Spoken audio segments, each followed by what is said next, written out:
My name is Rebecca LISI. I'm the chair of the Ordinance Committee, and I'm calling to order the regular meeting of the Committee on Ordinance for February 23rd. It is 6:33 p.m. The members of this committee are myself, and then we have the vice chair, Juan Anderson Burgos from Ward 6. We also have Terry Murphy from Ward 2. We have Linda Vacan from Ward 5, and I don't know if we have Libby on the call. We have so many faces here this evening. She's there. She's there. Hi, how are you? I do see you now. Libby Hernandez from Ward 4. So we have our full committee here. We also have several other city councilors joining us this evening. I see Councilor at Large Mike Sullivan, Councilor at Large Joe McGivern, Councilor at Large Howie Greeny. And am I missing anyone? I'm not intending to miss anyone. Okay. So I would like to begin with our agenda, and there are several orders related to the salary study. So I'd entertain a motion to take up items number 1, 2, and 3 off the table. Make a motion to take up items 1, 2, 3 off the table. Second. The motion has been made and seconded. All in favor? Aye. Aye. Any opposed? So moved. So under discussion, we have items 1, 2, and 3. This is related to the salary study. The original salary study was contracted and performed by an independent agency, independent organization, HRS Salary Study from 2014. They did an assessment of all of the positions within City Hall, and then created a new salary range and compensation plan for the non-union employees in City Hall, as well as the electeds, and Schedule C includes the miscellaneous and contract workers. So we've been working on this for a while. Back in November, we heard sort of a qualitative account of why the salary study and bringing our salaries up to date so that they're competitive with other communities was very important. We heard a lot from department heads about how we are training people, they're leaving, we're losing the time, money, and resources that we're sinking into training them, and they're leaving for the most part to go to other communities and do the same work. So we're losing a lot of the institutional knowledge that our workers create while they're in the position in Holyoke, and then going off to other communities. We also heard that we have sort of a concentrated problem in the library, where we have several people in the library who are actually not making what's currently minimum wage. And I understand that there's a loophole that allows the municipalities in the state of Massachusetts to not meet those minimum wage requirements. However, I don't think that as a municipality, this is something that we want to, carry forward as a practice. So I would say, if Hector, are you on the call at this point? You are. I see you. I am here. I'm sorry. My finger's on mute. That's okay. Do you want me to do a screen share on the Word document ordinance, or do you want to walk us through it? I should be able to walk you through it. Let me just pull that up. Oh, and you know what? Actually, let me share mine, because I think the one that you have doesn't have the original values in it, and the one that I edited does. So let me go ahead and share that. Here it is. Okay, so let me hide my floating meeting controls, and let's blow this up so that people can see this much more easily.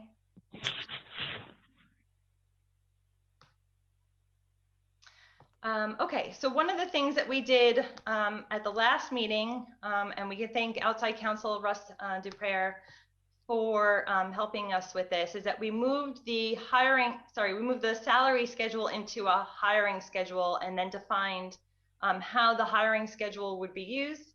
and new employees would be added to their positions between the min and the mid salary ranges, and they can move through time and performance-based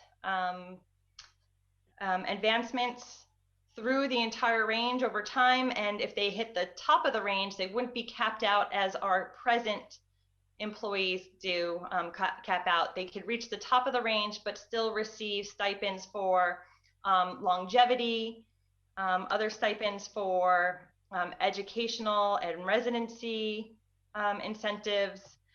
Here it is. The employee will still be eligible for cost of living adjustments, educational incentives, and longevity if applicable. So that allows us to get even more life out of the new ranges.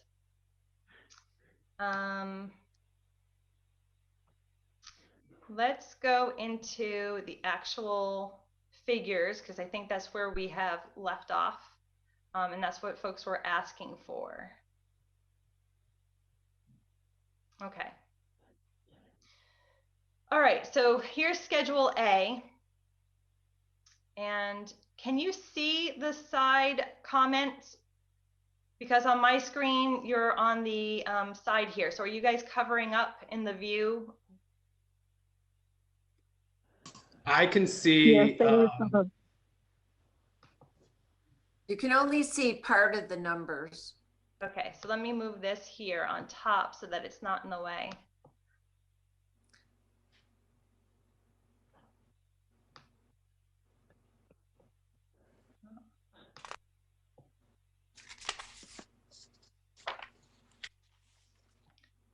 Oh, here we go.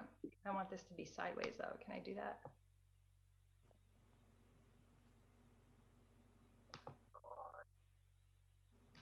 Please bear with me while I set this up so that everybody can see as much as possible. All right, I think that's a good view. You can see the comments on the side here now. Okay. Now so, we can. Okay, so what I want to... Rebecca, which attachment is this? Because I printed out the latest one that you sent, but it isn't this.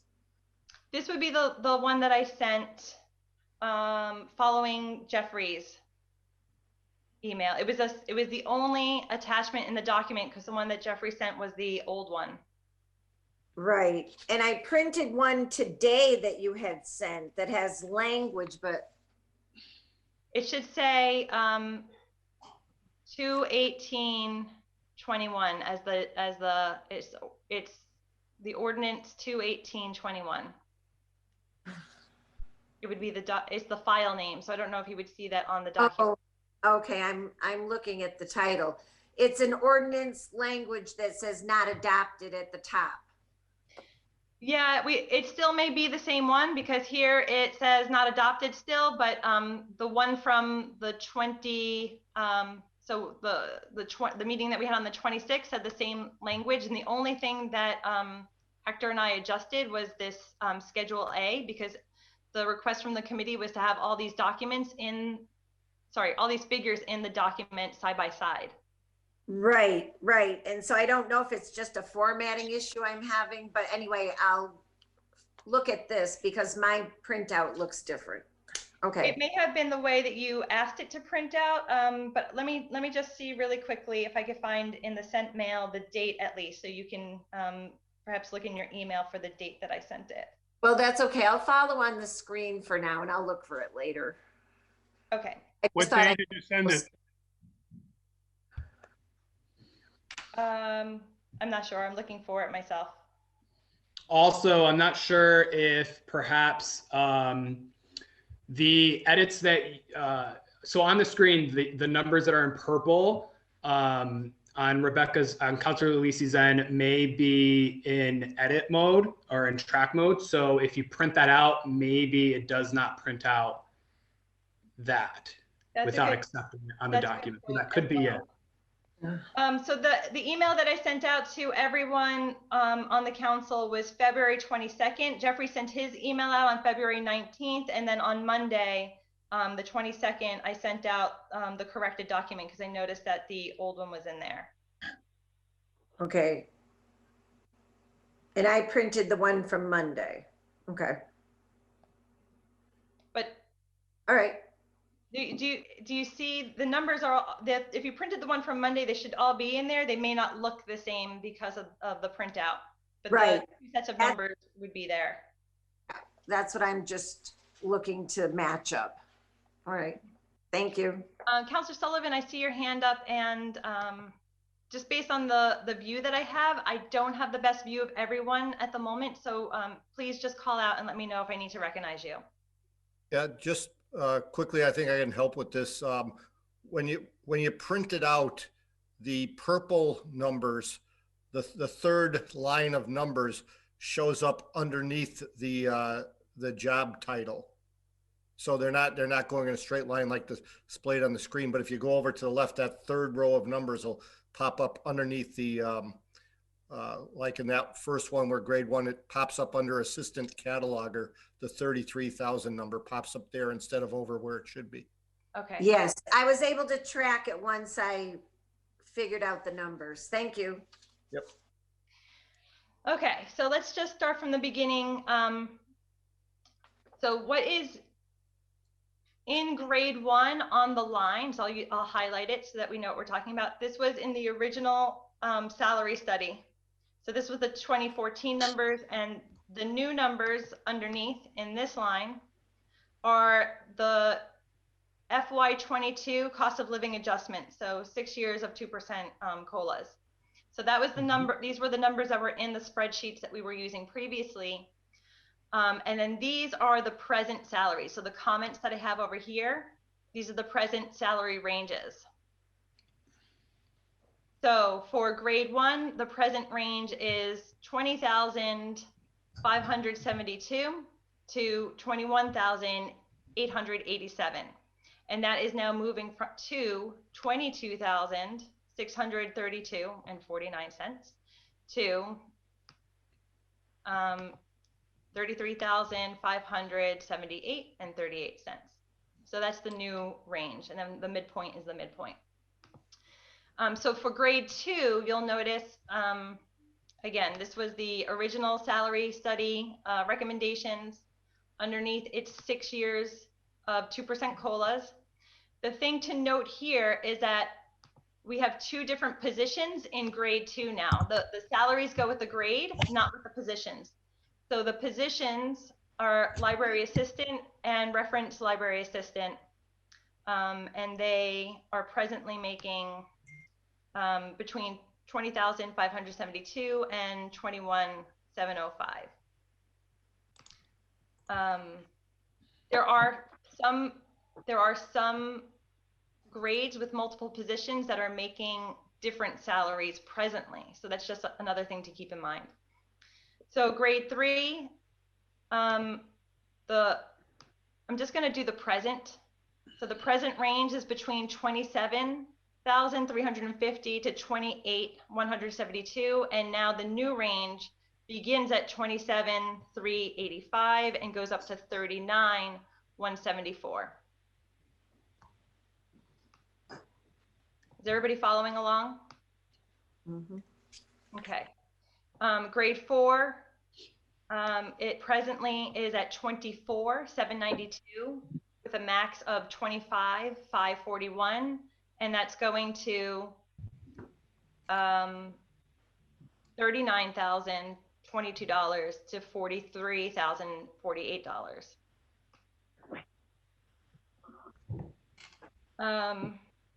Grade 5 going from $20,030 to a max of $20,604, and the new range is $33,125 to $47,363.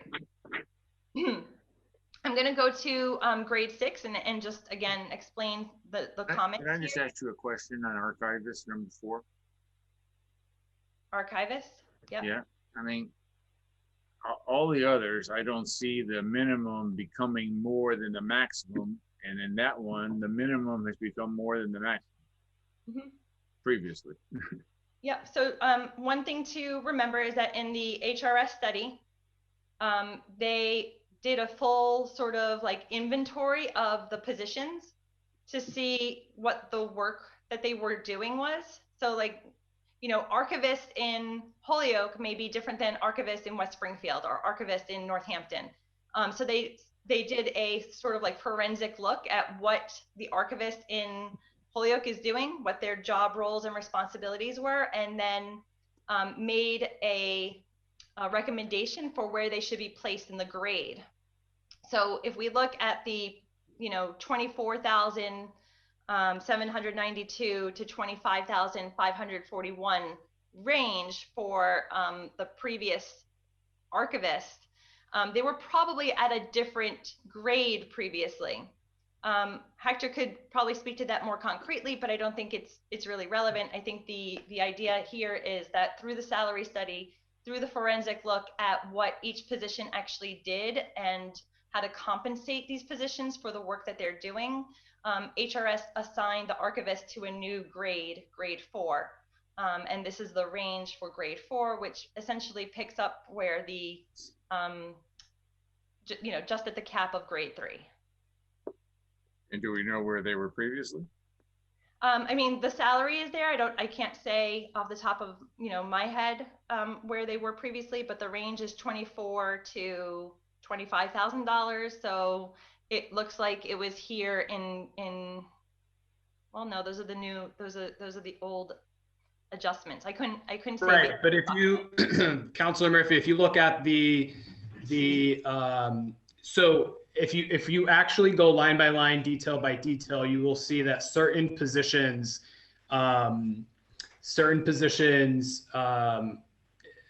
their new minimum is going to, depending on the position, have a significant variance from what their old minimum was. But if you look at Councilor LISI's comments, you see that it was between 24 and 25,000 on the right hand side, and then the salary study back then has the minimum at 26, and then you can see the new minimum at 39, but you can see the recommended maximum back then at 38, which isn't too far off of the current 43.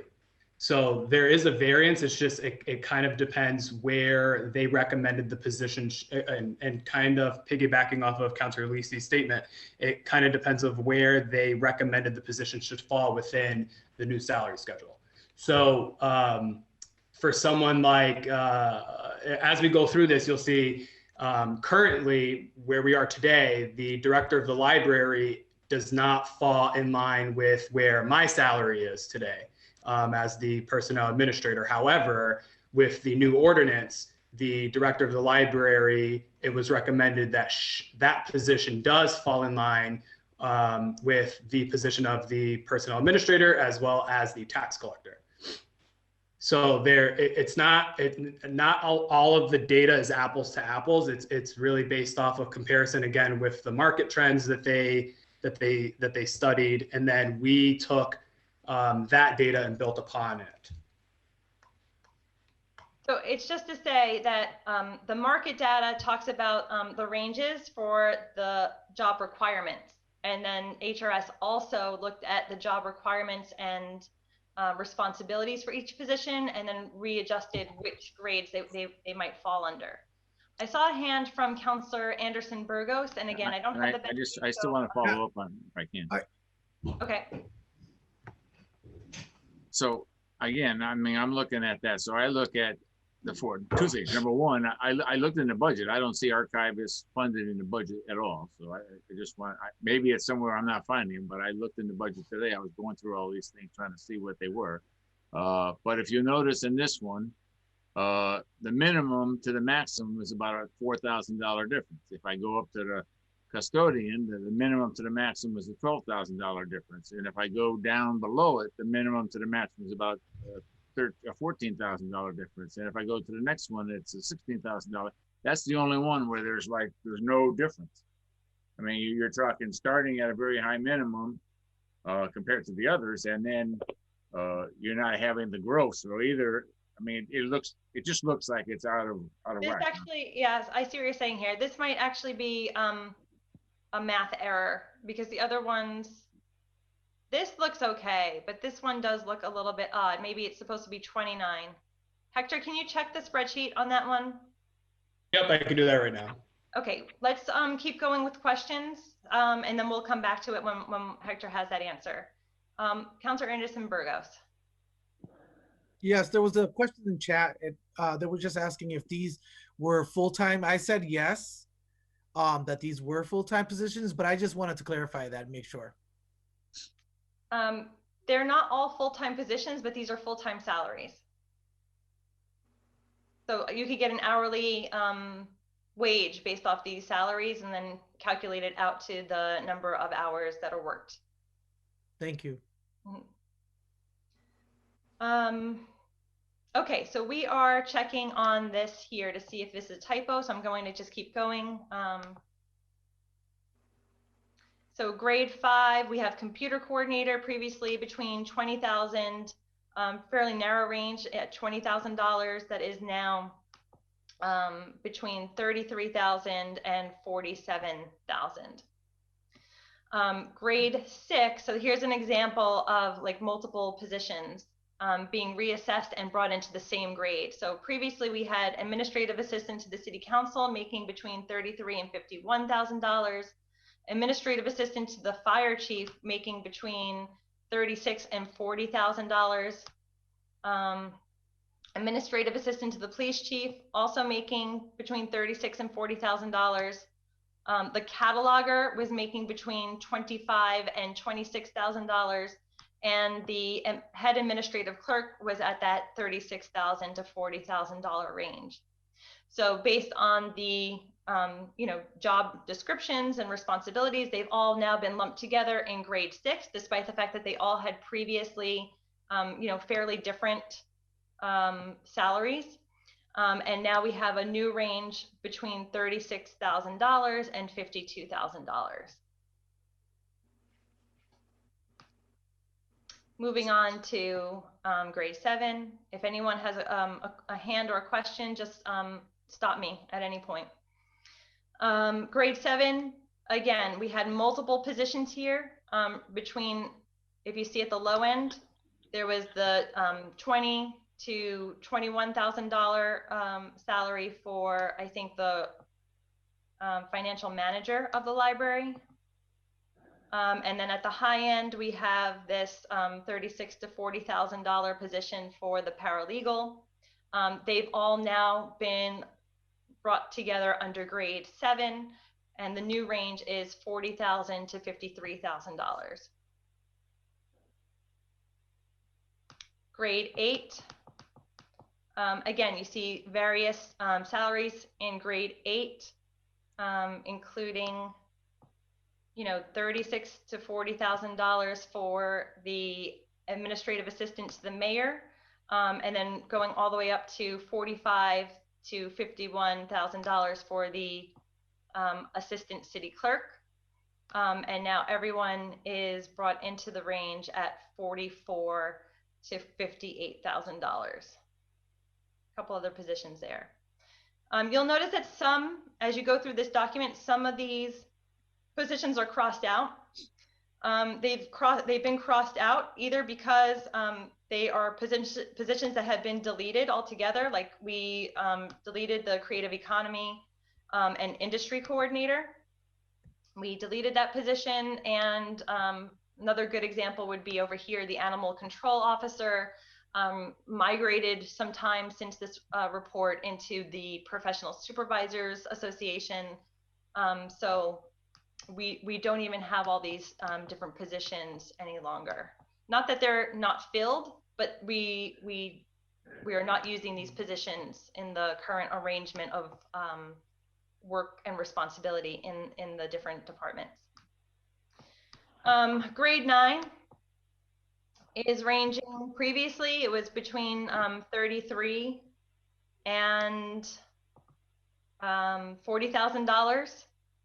And now we have positions that range between $48,000 and $65,000.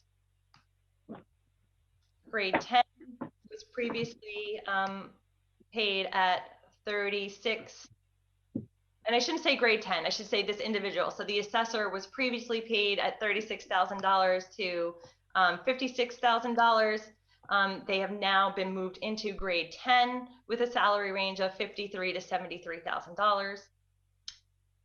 The associate solicitor was previously at a salary range of $49,000 to $74,000. And at grade 11, the range is now $58,000 to $82,000. Grade 12, I think, is the end of our, oh no, we have a couple more. Grade 12 is there were multiple positions at different grades previously, ranging from 38 at the low end to 67 at the high end. And all these positions have now been moved into grade 12 collectively, ranging from $64,000 to $91,000. Grade 13, the assistant, is that it? I'm sorry, I lost my place. Assistant city solicitor was at a range of $49,000 to $74,000. The assistant city solicitor at grade 13 is now at $71,000 to $96,000. Grade 14, the positions under grade 14 were previously at various ranges between $51,000 and $86,000. And this new range for grade 14 positions is now $78,000 to $111,000. Grade 15 is presently paid $56,000 to $86,000. And most other communities are paying the DPW superintendent at a grade 15, which ranges between $85,000 and $118,000. We have grade 16, 17, and 18 in case we want to create new grades, but we don't have any positions filled under those grades. So I think I can take a pause here and see if we want to discuss any of this, if there's any questions.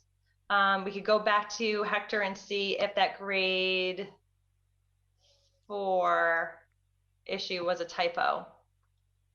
Terrence, I see your hand. Give me one moment though. Hector?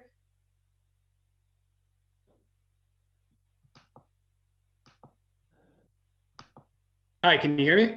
I can hear you now, yeah. Okay, perfect. Yep, so I am here, and it was a typo. I'm looking at the Excel sheet, and so I apologize, and Councilor Murphy did make a valid point. And as you can see by the surrounding data, as the grades increase, so should the salaries. And so it wouldn't make sense for grade 3, 4, and 5 to go from 27 to 39 to 33. So but however, as you were speaking, I was going through everything as well. And so I think that is the only error here. So Councilor LISI, I don't know if you just would prefer to make the update now live. Yep. So the minimum for the archivist is 30,122. 30,122. I think you still have to fix that, I think. Something happened, I see. It's tracking changes still. So let's undo. All right.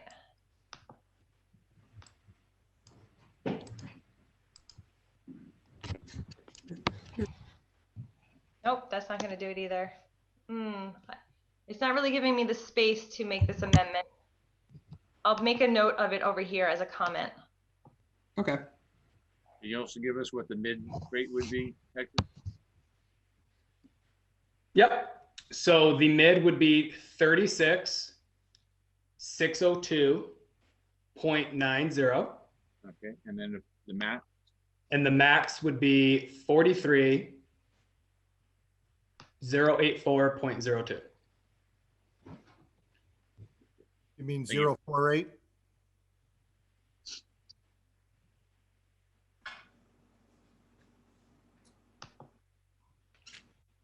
I'm sorry? Hector, do you mean 43,048? I do not. I mean 43,084. Are you? Wait. We have 48. Yep. That's currently there? Yep. Yeah. Right. And so those three previous figures were Incorrect. simply just following the initial error. So it should be, I see. yeah, so it should be 43,048. 43,084. And it's 30,122 and the mid again was? I'm sorry. So it should be, the mid is 36. Yep. 602.90. Okay. All right. Well, thank you for that. And thank you, Councilor Murphy, for finding that. Okay. We have Terrence, and I think to allow the public to comment, we would need a suspension of the rules. So Are there moved. any other?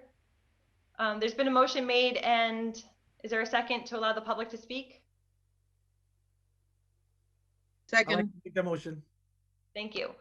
Okay, the motion has been made and seconded to allow the public to speak. All those in favor? Aye. Aye, so moved. Before I allow the public to speak, I do want to just give deference to any other committee members or counselors who want to speak on the portion that we covered so far. Yeah, if I can. Go ahead, Councilor Murphy. So, I mean, I'm going through, and first of all, let me say, I'm supportive of most of this, except I think we need to do better, at least probably through at least grade 5 or 6. I mean, first of all, if someone is and if somebody is in fact working a full-time job and you know, I'm saying a full-time job minimally should be making 30,000 plus. So, I mean, we've got some, even with the new scale, they aren't coming close, but I'm trying to get them as close as I can. So, I mean, one of my thoughts is, especially for those people, and it looks like almost all of them are part of the library, although I'm not absolutely certain. And then in grade 6, I know some of them are in different categories, but I think the entire schedule, if I'm not mistaken, was about 12.6% increase to the max. So, I mean, I would certainly encourage us, if we want to stay with the 12.6 for the ones that are higher up, I might be okay with that. But I think if that's the case, we need to consider raising the percentage on those on the lower scale so that they in fact have a livable wage. If they're working 35 or 40 hours, they should be making 30,000 plus. So that's one thing. The other thing, and again, go back to, I think as is, if we were to, I think if this were to be adopted with these titles, I think these titles need to be, lined up with the city budget so that it is very clear. I mean, for example, the assistant catalog that I looked in, I know there is a position, but there was no funding in the library for the last 2 years. There are other positions where there's other positions where it could be in any department, but it doesn't say what department. So I mean, that's, as I went through, I think we need to make sure that we document with a line item number for each of those positions, so we know what position, what department, and then we make sure that happens. And so, I mean, those are a couple of things as we go through, especially for the people in the first 5 or 6 grades. I really think we need to make consideration of having a higher percentage increase so that they are getting paid what anyone doing quality work in a full-time job should be able to go home and not have to try to figure out how they're going to pay their next bill. Thank you. Okay, one thing that I want to come back to on those earlier grades would be if they are in fact full-time positions. So either Hector or Maria will come back to you for that answer later on. I saw Counselor Murphy and then Bacon. I'm sorry. Yeah, I'm all set. Sorry, Counselor Sullivan and then Bacon.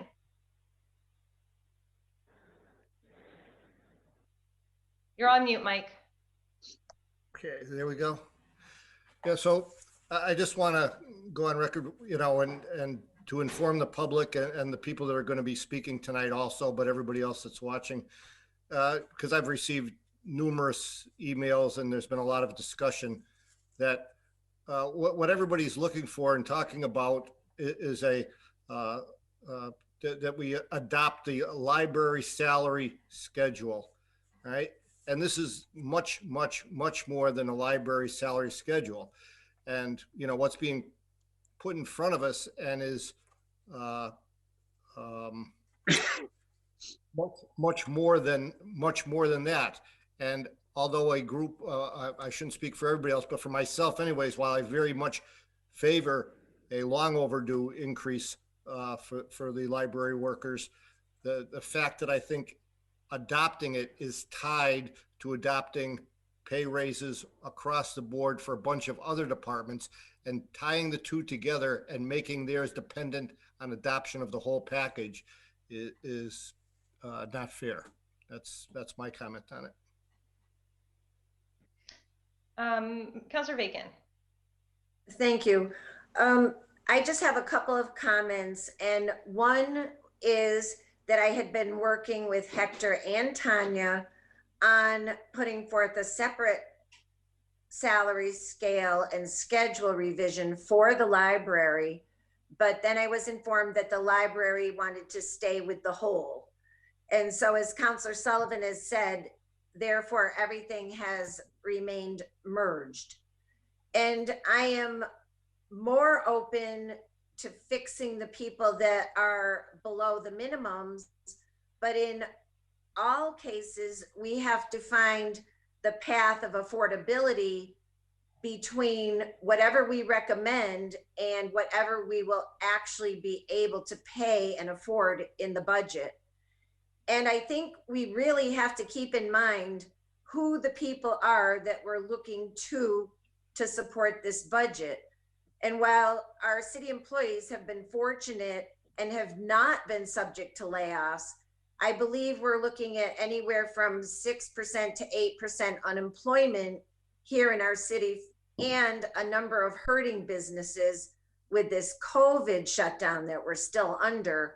So I think we have to be very mindful of the context that we're in, and we're going to have to do some very tough budgeting to find the money within the budget to support these changes should they move forward and be accepted by the council, because there really is no more money to be had. So it's going to require reallocation of revenues that we're already collecting, which is a tough thing to do.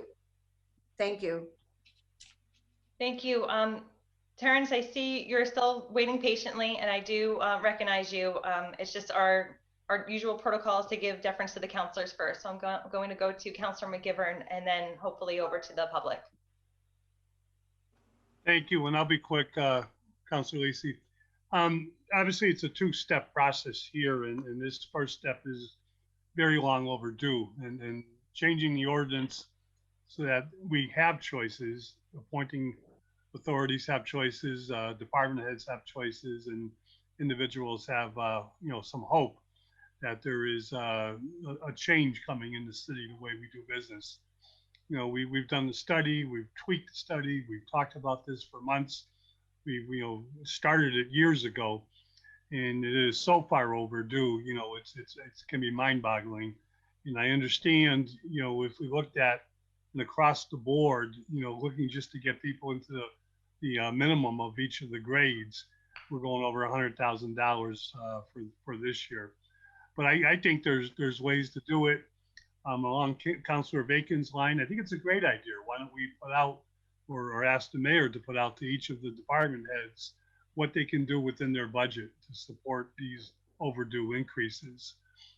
This is in a sense a package plan because we're not talking about individuals here, even though each of these positions or almost all of these positions are filled.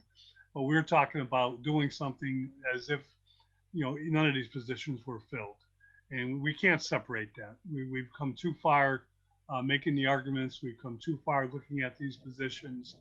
And as much as I want to hear from everybody, we've heard from department heads, assistant department heads, and we've had a lot of emails from the library folks. So we know it's, and when we looked at the salary study in the beginning, the library was the only one that was going to have an automatic increase. That has changed. But that doesn't mean this isn't overdue. It is. It's time to do something, and all the right reasons are there. And maybe the department heads can help us find some of the money. Thank you. So I do want to just make a few notes here. So I'm going to add to Hector and Maria's list. So first thing on the list to get answers on is if grades 1 through 6 are full-time positions. Again, we don't need the answer right now. I'm just adding a list of questions. 2, I think that the majority of the positions that are presently outside of the new ranges are from the library. I forget what the exact number it is, but it's like 22 positions that would be beneath the floor of the new ranges. Like 20 of them are from the library. So it really is focused on the library employees by and large. And again, that's not an exact number, the 20 of the 22, but the majority of positions that would remain beneath the floor of the new ranges are by and large from the library. And if we could get an exact number, Hector, that would be great for when you're up next.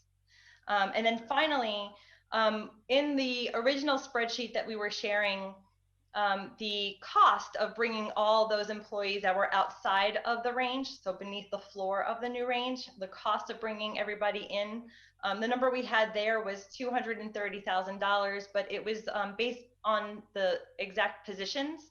And as you see in the Word document here today, a lot of these positions are no longer present. And some positions have multiple employees in those positions. And so when Hector and Tanya got together to figure out what the true cost is, the, if you will, July 1st, 2021 cost of implementing this salary schedule, Schedule A only costs $134,000, which is really, I mean, it's not a significant amount of money to make the improvements that are so desperately needed. Okay, with that, let's go over to Terrence and any members of the public who wanted to comment. Councilor McGivern, your hand is still up or no? Okay, thanks. Terrence, go ahead. Okay, so I want to know if these proposed salaries are in accordance with what the current state minimum wage is, which I believe is something like $12 an hour. I believe they are, but I don't know I can respond to that, Councilor LISI. So again, so the salary schedule is drafted in order from grade 1 forward. And so respectively, grade 1 would be the lowest. And so I did see the question pitched in the chat, and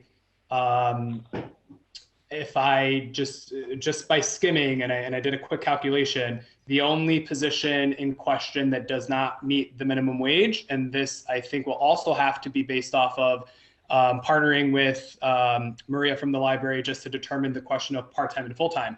But the only position in question would be grade 1, the assistant cataloger.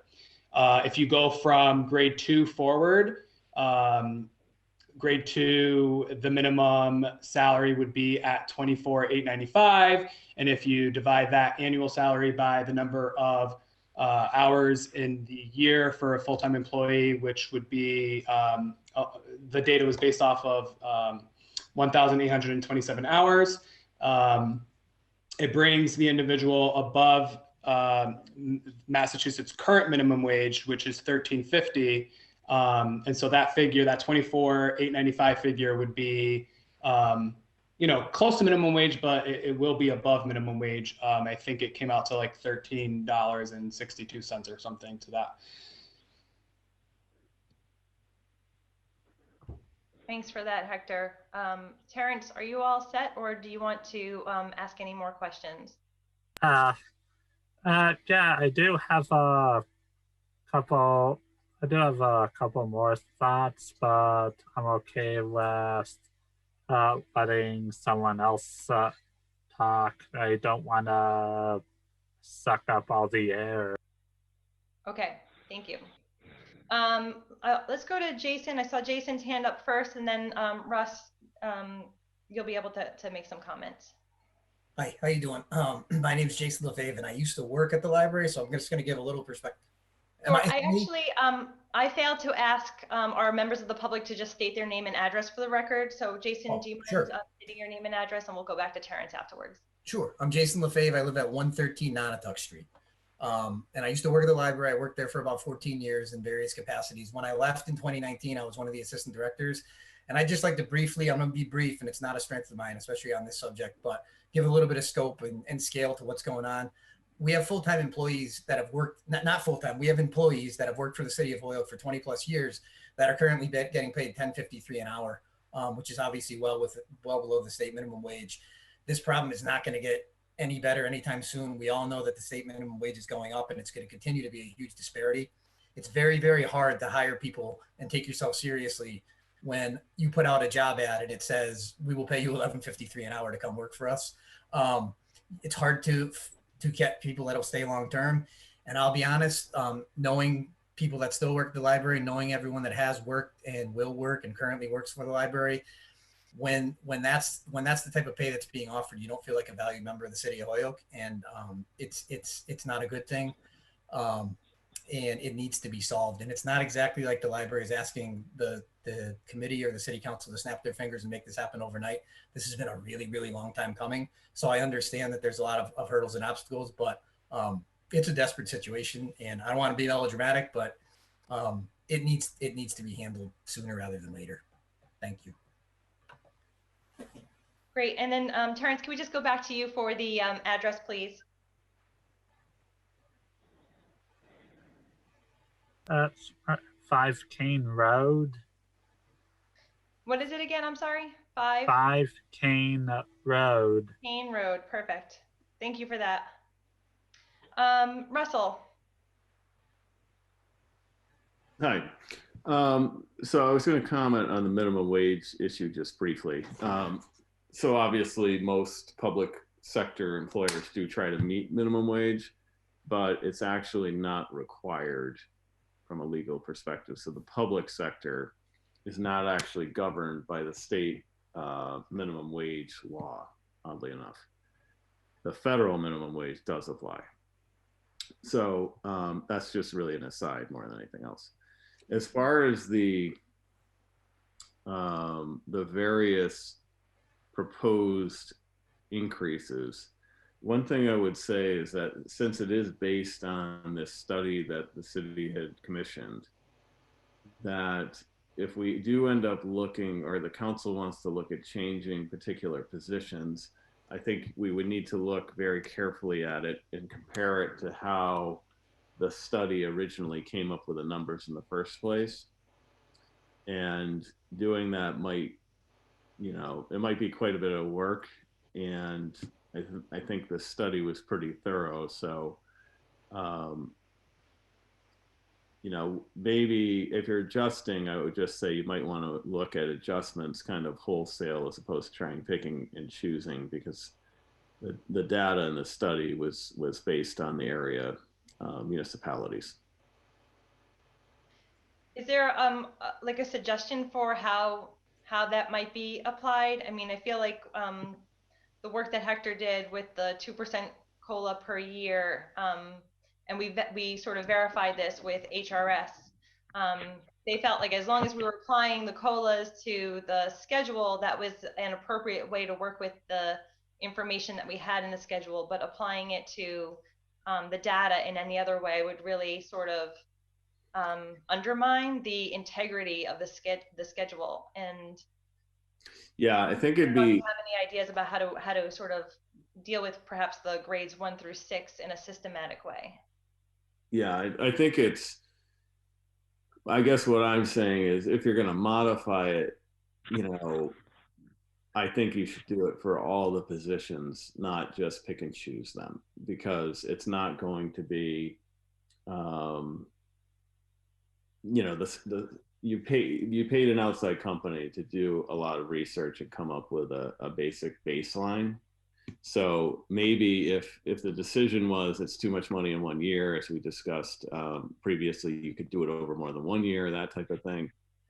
I think if you get into trying to change particular positions, it's going to become very difficult. I mean, one thing, you're going to have a lot of different people coming to you and saying, well, I think I should be paid higher as well, and this is the rationale for that. I mean, you've already paid for a study that kind of went through all of that. So I really think normally you would just look at that study and figure out, can you afford it? And if you can't, can we do it over time instead? But trying to get into the weeds as far as which positions might deserve more or less, that's going to become a very difficult proposition. Thank you. And then I do want to sort of reiterate here that when Tanya and Hector went through the new salaries and identified which individuals were beneath the floor of the new salaries and adjusted the number for how many people were in various positions, the grand total true value cost of implementing Schedule A for July 1st, 2021 is $134,000. I see Councilor Bacon raising her hand. Can we get the spreadsheet on that, please? Sure. Of course. Do you have it for, I don't know what now in the packet. Is it in that packet? No, so I actually generated that figure today, so I don't believe it was sent to anyone.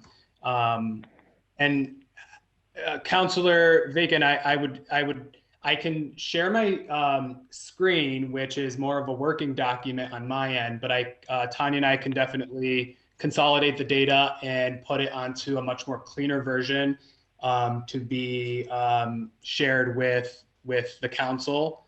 Oh, that's fine. I'm not asking you to share it in the moment, just that we Okay. could, as we. Yeah, yes, of course. Yes, I can do that. Thank you. Okay. And then Terrence, do you have your hand up for a second time? You're on mute. Yes, I did. There you go. Well, like I said, if anyone else has a comment, I won't get in their way. No, but did you want to say anything else at this moment? Because Yes. Okay, looking at the budgets right here,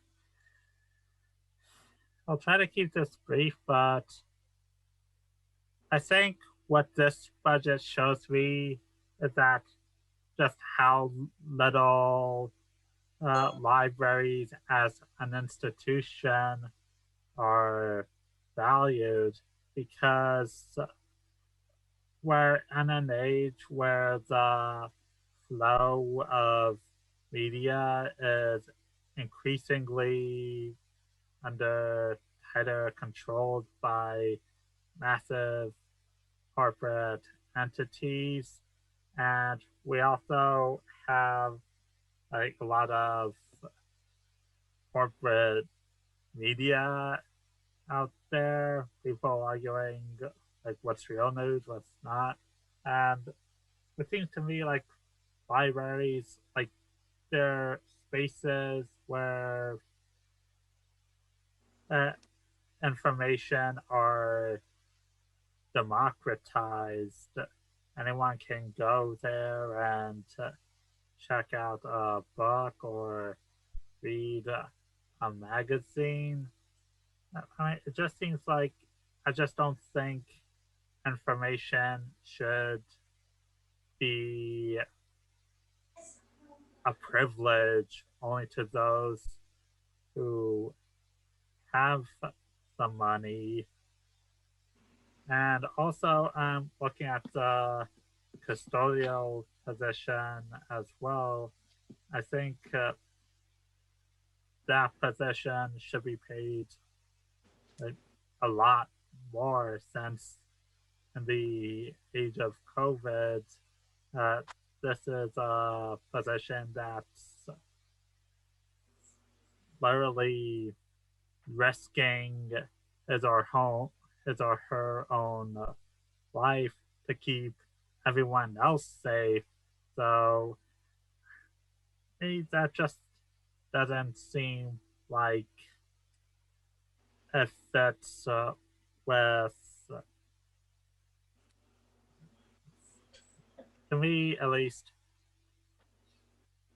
I'm more concerned about like a wage that reflects the dignity of the worker, that says, hey, you're a human being, you're risking your life to keep everyone else safe, then you should be able to pay enough, you should be able to be paid enough so that you don't have to worry about how you're going to make ends meet or where your next meal is coming from.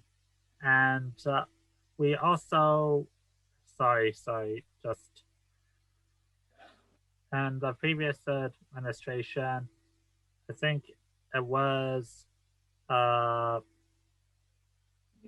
you can have your own comments or thoughts about the previous administration, but that administration was constantly attacking the media for any kind of criticism.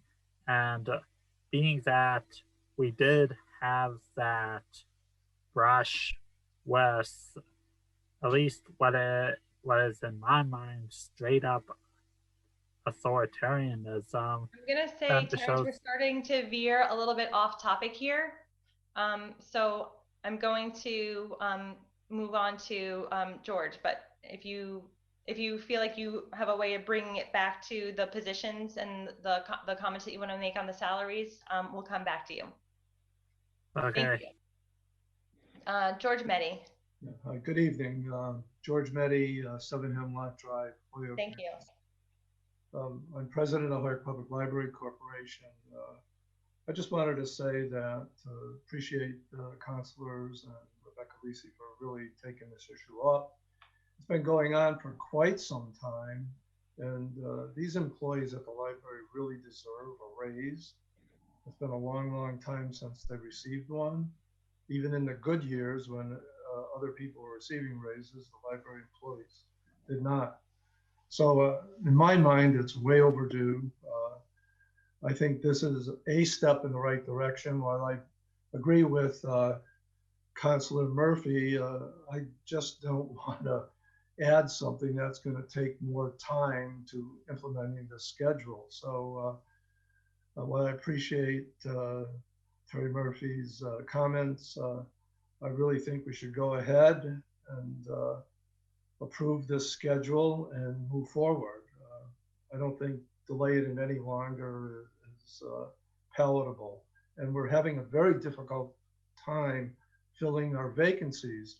And in fact, you heard from Jason, who was a assistant director. We were hoping he would be taking over from Maria when Maria retired, and he went on to another position making more money. So it's really time, and it's time to move forward. And that's all I have to say. Thank you. Thank you. I do also want to note that, again, while the majority of the non-union employees are library employees, those that are not have also not received raises or cost of living adjustments alongside the library employees that really have been left behind here. I do want to move on to Schedule B. Terrence, do you feel like you want to make another comment here, or do you want to hold off for a bit? I was just gonna say that librarians should get paid living wage because libraries are important to functioning democracy. So that's all I'm gonna say.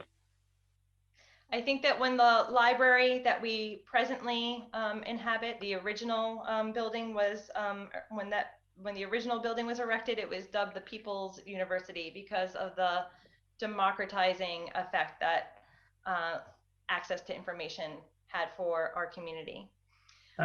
Okay, so moving on, I want to go to Schedule B. Oh, Terry, I see your hand up. Go ahead. And it helps if I unmute myself and try to get you. So just a comment to my friend, Mr. Meddy. And through the chair. As I understand here, and I mean, what we're looking to do, most likely we are proposing this for beginning of July 1st. Am I reading that correctly? Yep. And therefore, I mean, I think, and I still believe that we should take a look at least grade 1, probably through 6, and try to change the schedule. First of all, we got to make sure that those titles all fit, because I also read the ordinance, and if it's not listed, if that title is not listed in a budget, you can't fund it. So we got to make sure that what's there is what we in fact have for positions, because right now, again, I've looked at the budget and the document there, so those are two concerns. But I think we would have time to make that adjustment and at least provide, I mean, it's 12.6% all the way throughout, but 12.6% for somebody already making a good living versus 12.6% for somebody that's just barely making it, if they are making it. I mean, from an ethical standpoint, we talk equity, and equity's become the word in this country. I mean, that's not equitable. I mean, if somebody that's making 90,000 could get another 10 or 15, but somebody that's making 22,000 can only make another 5 or 6, we're keeping that person down, and we're not valuing their work. But I just want to emphasize that we are not, if we change this, and this is not a final document for sure, because we haven't got a final document that is accurately printed out, for one thing, that we got time to amend it and pass it on July 1st or for July 1st with some additional adjustments for those people that have been dramatically underpaid based on just common sense. Thank you. Councilor Murphy, I do want to just emphasize that we are not increasing people's salaries by 12.6%. We are increasing the schedule. I understand that, but I'm also understanding what it does to those people's salaries. Right, but so the salaries were set looking comparatively at other communities, and maybe it's a good sort of check that we could do to see where they are today, in terms of the different positions in other communities. But really, and I think this goes to the point that Russ was making earlier. Like the schedule is a package. It was data and evidence based, and we have to either adopt everything as a package or move everything even further beyond 12.6% as a package. But you can't adjust individual grades or individual positions or individual line items. The schedule is a schedule, and it works as a schedule as a whole. And who creates the schedule? We do. We would be pass an ordinance that would create a schedule. It was created by an independent, hiring, which HRS. we have every right to look at and make adjustments. Right. Well, I think, Councilor Murphy, that's why we are in the predicament we are now, because we, as the city, created the schedule once upon a time, and we, the city, did not act upon it for many years. So I mean, at the end of the day, and I do want to call order here. I mean, at the end of the day, it's like a data and evidence-based schedule. So if we as lay people begin to tweak it randomly, haphazardly, we degrade the integrity of that schedule. And so I just think it's important to highlight that point. I see two new hands. I'll go to those two new hands, and then I want to move on to Schedule B. So I'll go to Danielle first as a first-time speaker, and then over to Mr. Meddy.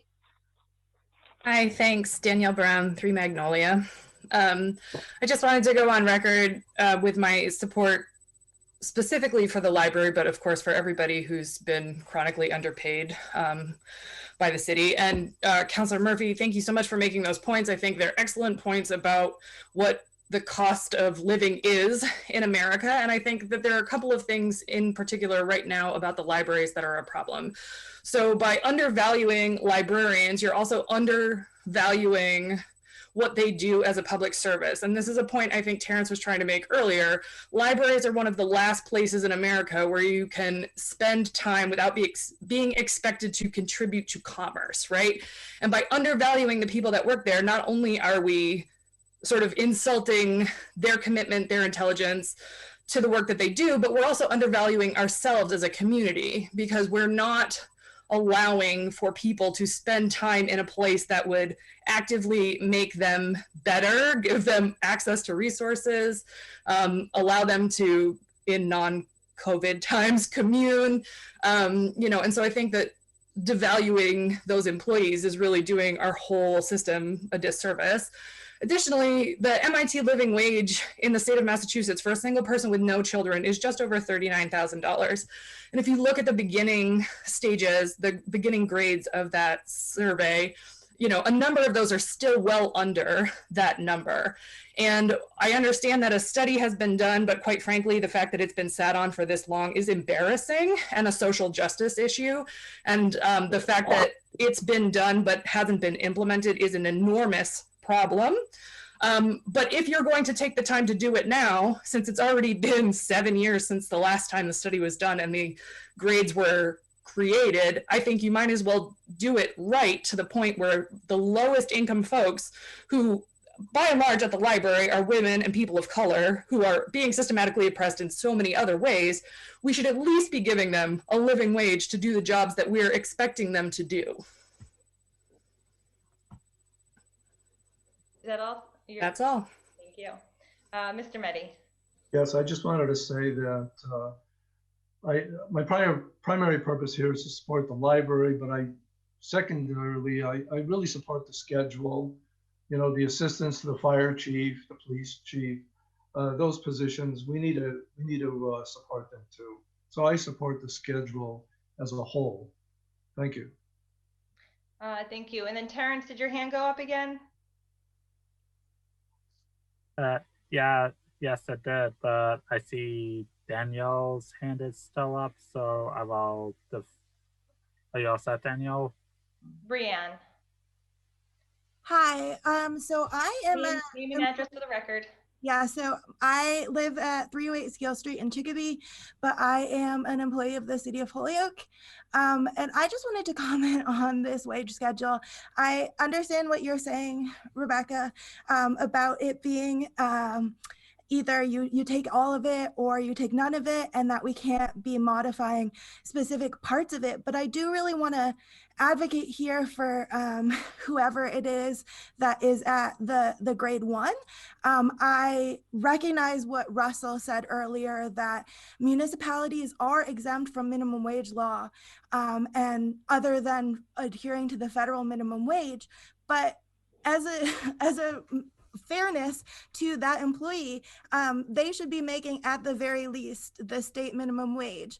They could get any other job in the state of Massachusetts making more money than they make working as library assistant for the City of Holyoke. It's not fair to that person that they should be working for less than they would make doing literally any other job, regardless of the experience needed. And I think that it also, like, if the minimum for that position is $12.43, which is what I believe, Hector had said that it was $12.43 an hour was the minimum. It's going to be impossible to get anybody to apply for this position should there be a vacancy or should that person leave. Nobody is going to accept a job working for the city making less than they could make doing a job with less responsibility somewhere else. Thanks for those comments, Brianne. I do want to,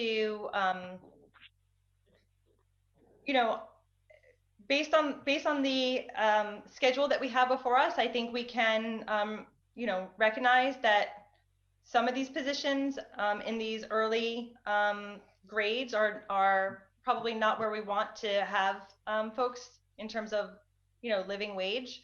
And, you know, to the points that Danielle and Terrence were both making about the dignity of the position and the dignity of our communities.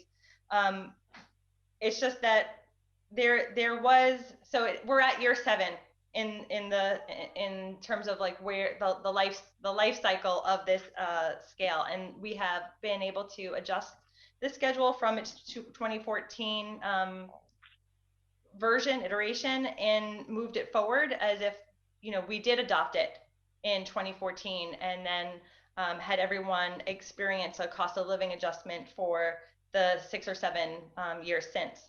So we really are trying to work systematically with the data that we have, and I think it really does need to, you know, be held as a schedule, because everybody in it and all the salaries in it are sort of triangulated against one another. They all reference one another. So, you know, the grade 1 is in reference to grade 2 in terms of the work and job responsibilities. And again, we still don't know if those are full-time or part-time positions, but again, they all work in like harmony with one another, if you will. And then additionally, you know, based on what the forensic look at the individual positions, you know, decided that different positions would be at grade, you know, 6 or grade 10. So there's a lot of data information and investigation that went into the construction of the schedule.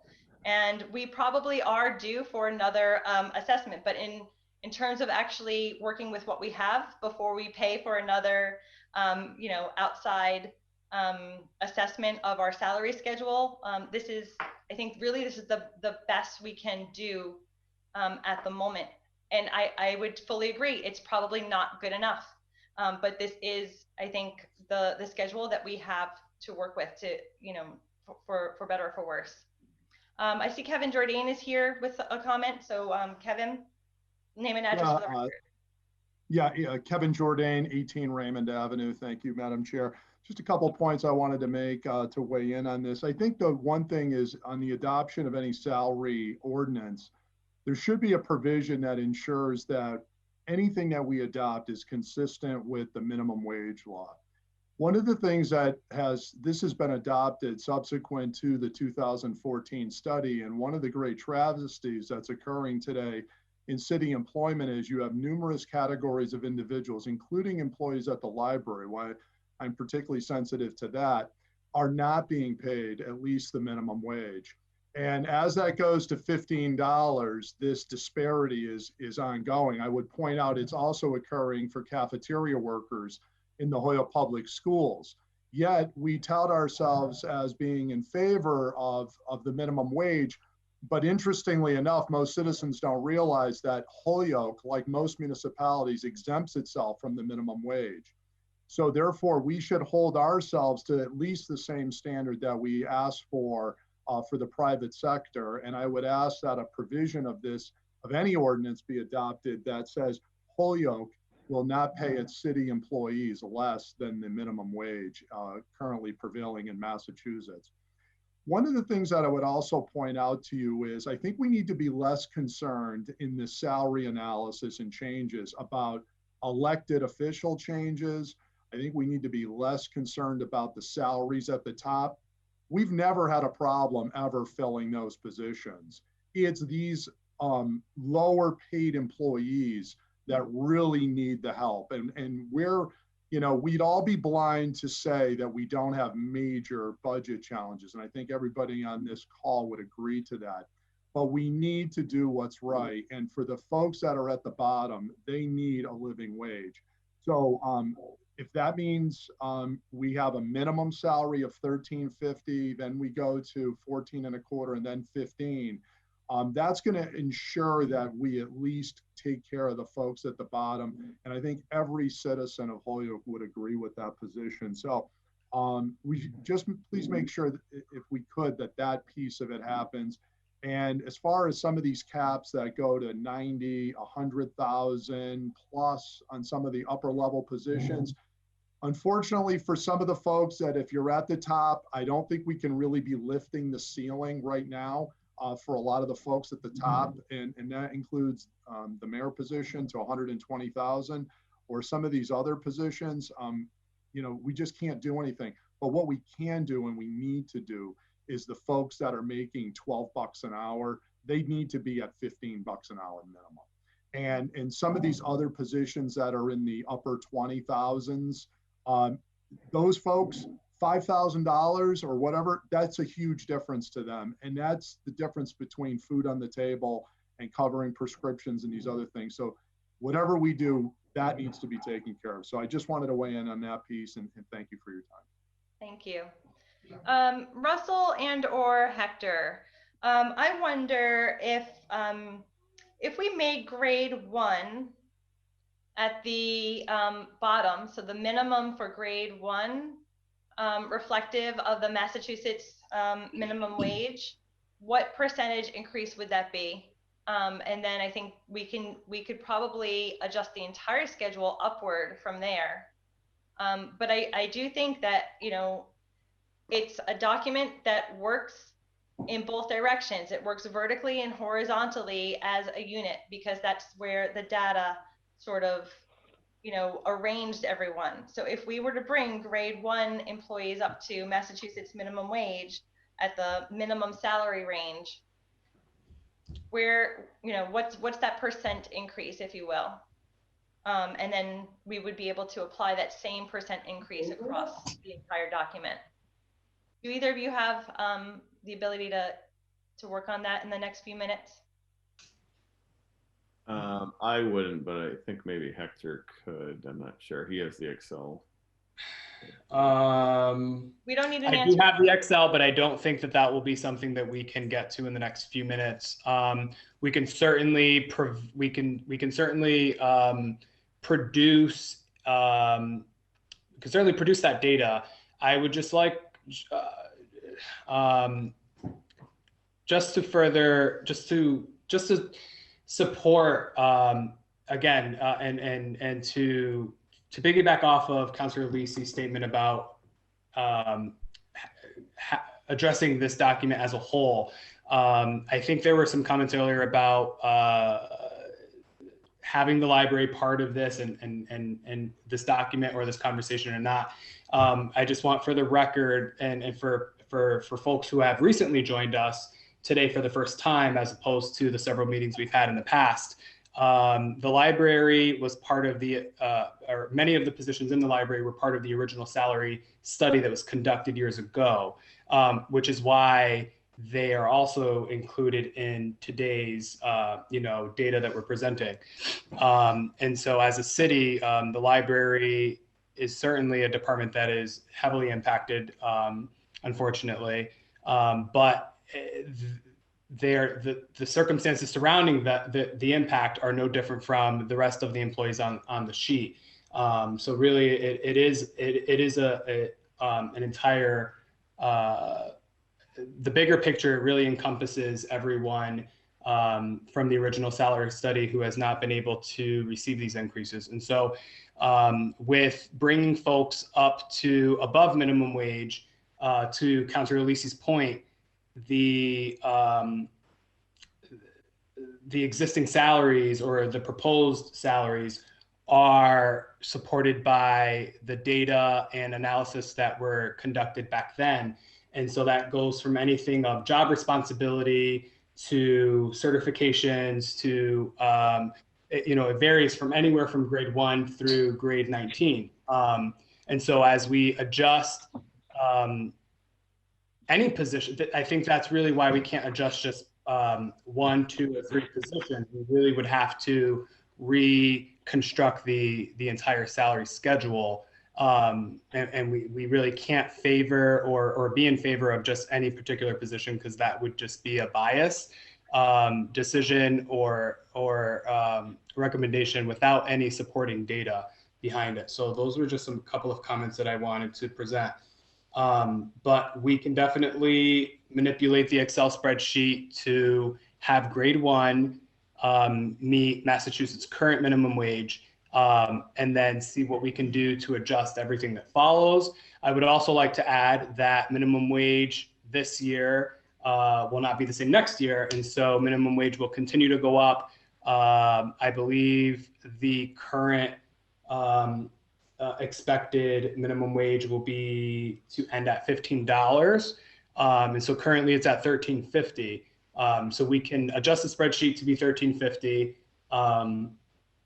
But even doing so, and even if it was in favor and folks voted on it, next year minimum wage will no longer be $13.50. And so we would have to revisit it again. So if we could, to Mr. Kevin Jordan's point of having language that perhaps whatever existing positions would fall in line with Massachusetts minimum wage should fall within Massachusetts minimum wage going forward, perhaps.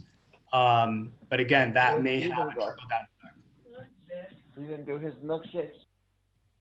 Thank you, Hector. I see hands from JR, and then we'll go over to Russell. John Rivera, 2 Laurel Street, Thank you. Holyoke, Mass. So I guess I'll leave my comments really blunt, but to Kevin Jordan's point, I agree with it heavily. I think this is, I agree with everybody's points here, and this is a point in reality where we're going under a pandemic right now, and we are discussing what is a livable wage. And right now we're discussing a study that was done, quite a long time ago. No longer those minimum wages that we are discussing, in fact, are livable wages in the state of Massachusetts. I can't tell you the number right now, but I'm sure it's definitely not 15 anymore. And we've been debating this for years, and it's gone to a point where, now minimum wage workers are working at let's say retail shops make more than that of people who work at the library.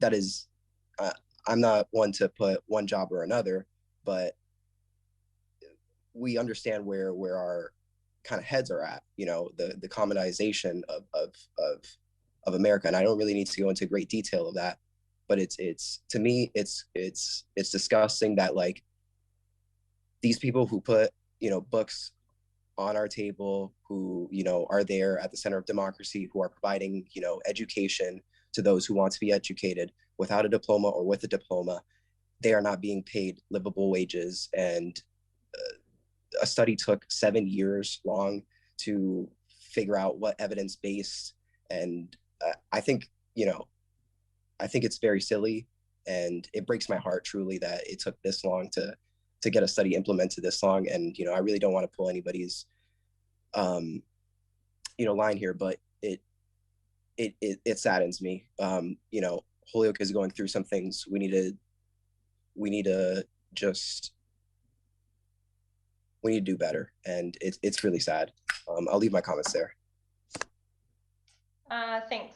I do want to note that we did take this up. I was the chair of the Ordinance Committee when the study was presented to us, and we took it up and we voted it favorably out of committee at that point in time. But the full City Council in 2015 sent it back to committee because they wanted more budgetary control over how employees were placed and moved through the ranges.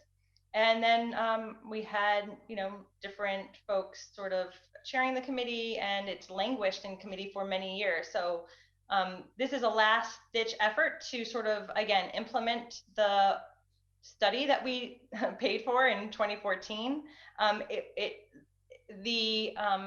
sort of like the expiration date on the usefulness of the study expires like, in year 7.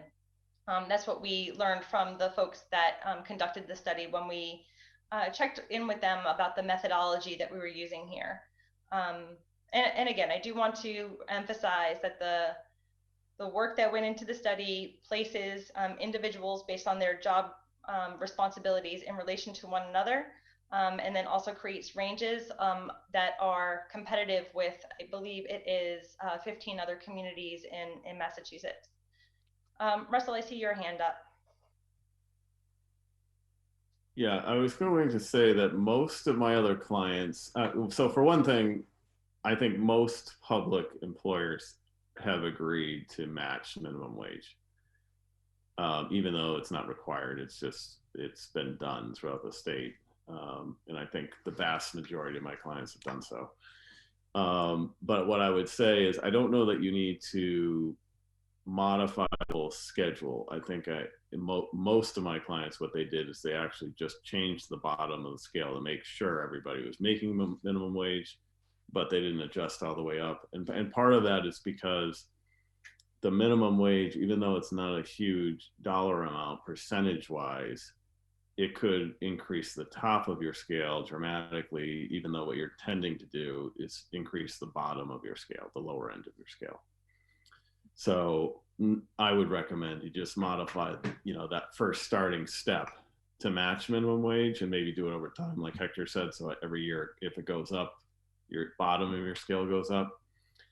The only issue with that is obviously if you had like grade 2 and that was pretty close to minimum wage, then you might have a problem. But I think there's a fair gap there, so it'd probably be okay.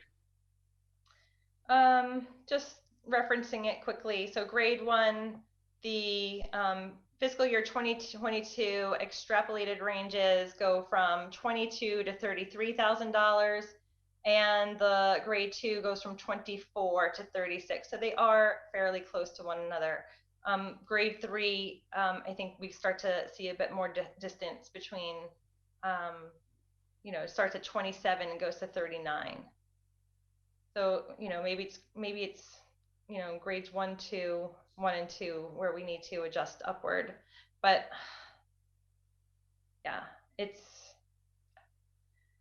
I think we would need some real sort of, guidance on how to create the ranges from there. I mean, unless we just go with the minimum of grade 1 is minimum wage and then adjust everything in relation upward from there.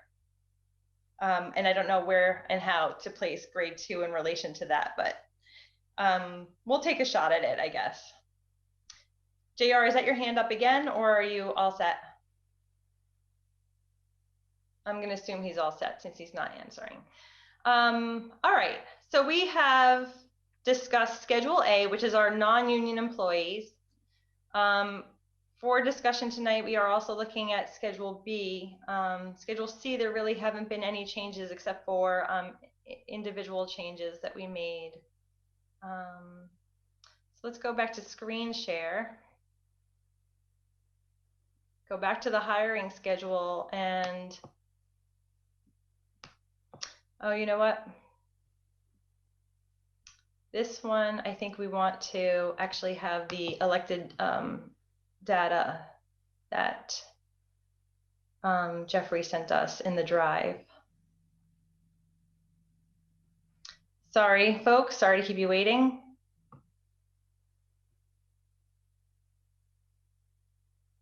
Salaries, and I think that this is it.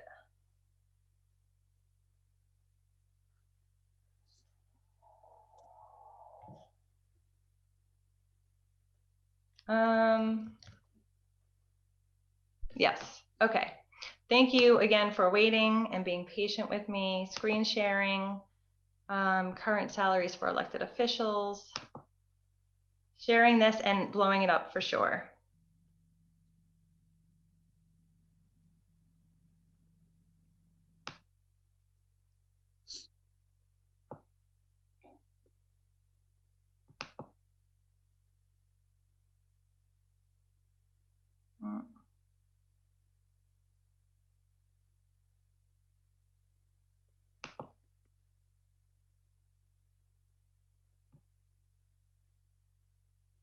Probably could be even bigger.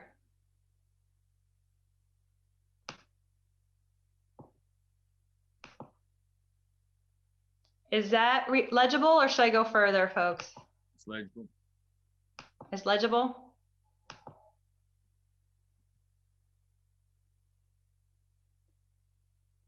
All right, we'll start here then. So I think really this can be looked at. How am I going to get this down here? Okay, so we looked at the same communities that the HRS study looked at. And between Hector and Jeffrey Anderson Burgos, our administrative assistant to the city council, they were able to collect current salaries for the elected positions in these other communities. So I want to see if I could just get this thing out of my way. Bring this up to the top. It's hard. All right, it's not the best view, but I believe the first column is mayor. What I'm going to do is come down to this area here. So some communities had ranges for their salaries, and some communities had single whole values for their salaries. So both the means and the medians for the ranges are there. So at the low end, here's the mean of the ranges. At the high end, here's the mean of the range. And if we take the median, we're getting numbers that are a lot closer together. These are the values proposed in the order that I believe Councillor Leahy or Councillor McGivern filed. I'm sorry, I don't have the agenda right in front of me at the moment to say who did the filing. But they do look a little bit heavier than where the other communities are today. So probably we want to amend these salaries to $100,000 for the mayor. This is the city clerk, so $80,000 for the city clerk. The $85,000 value for the treasurer looks about within range.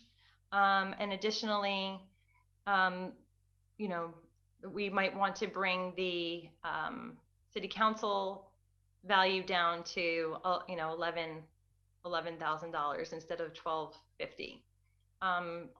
Our city council president receives a $1,000 stipend on top of the work that they do as a city councilor. So this is Schedule B. Everybody should have received this in the drive and as well as a separate document. I did see some hands go up from councilors, Linda Vakin, and I'll start taking comments in queue. You're on mute, Linda.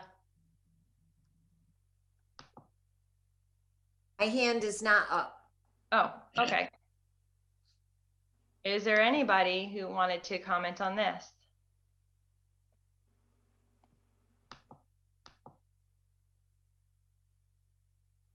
I would make a formal amendment then to change the values proposed in the order to, I'll type it in here, $100,000.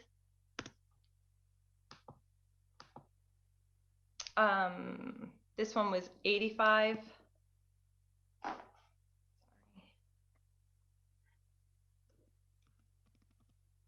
That's it. $85,000. Keep this one at $85,000. So no amendment. This one would be at 11. So a $1,000 increase for the city councilors. And this would become 12 for the city council president. So,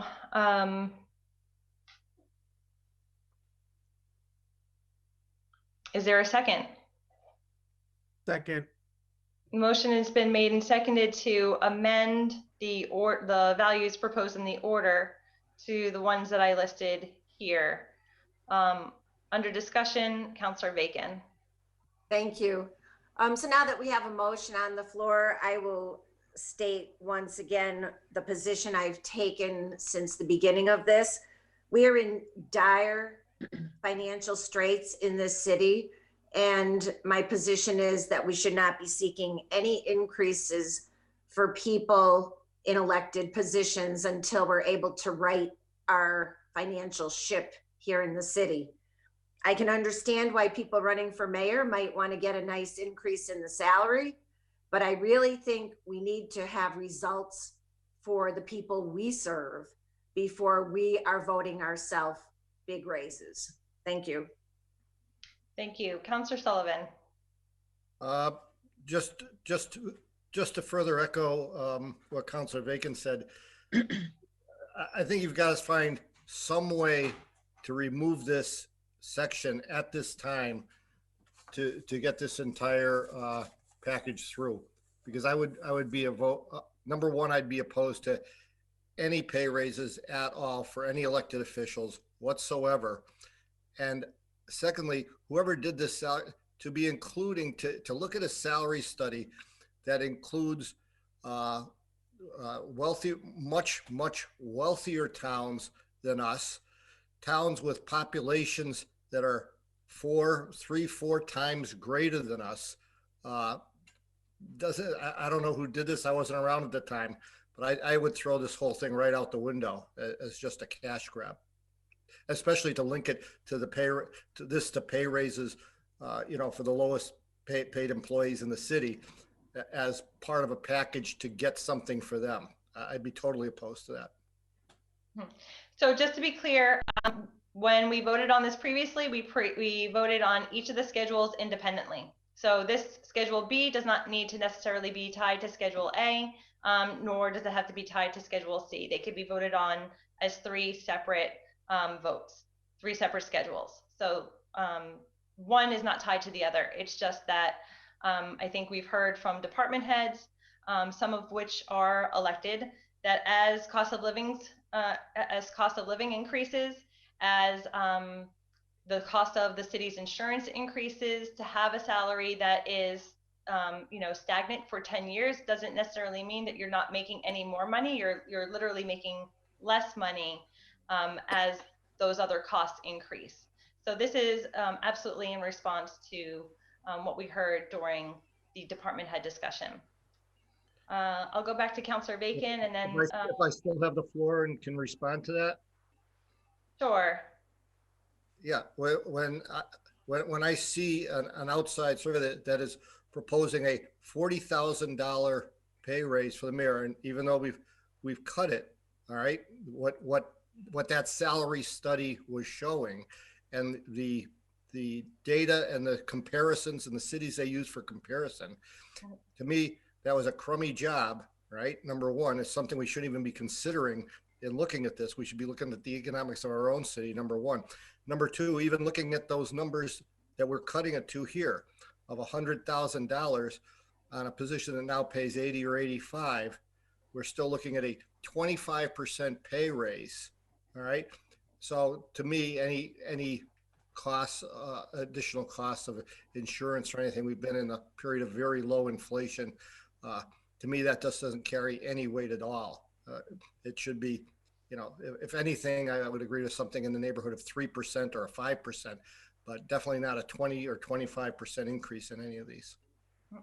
So I do want to just, even for a city councilor, a 10% increase, Yeah, I do want to just explain this document. So this document is completely generated in-house. It's using the same communities that were looked at in the HRS study for Schedule A and the non-union employees.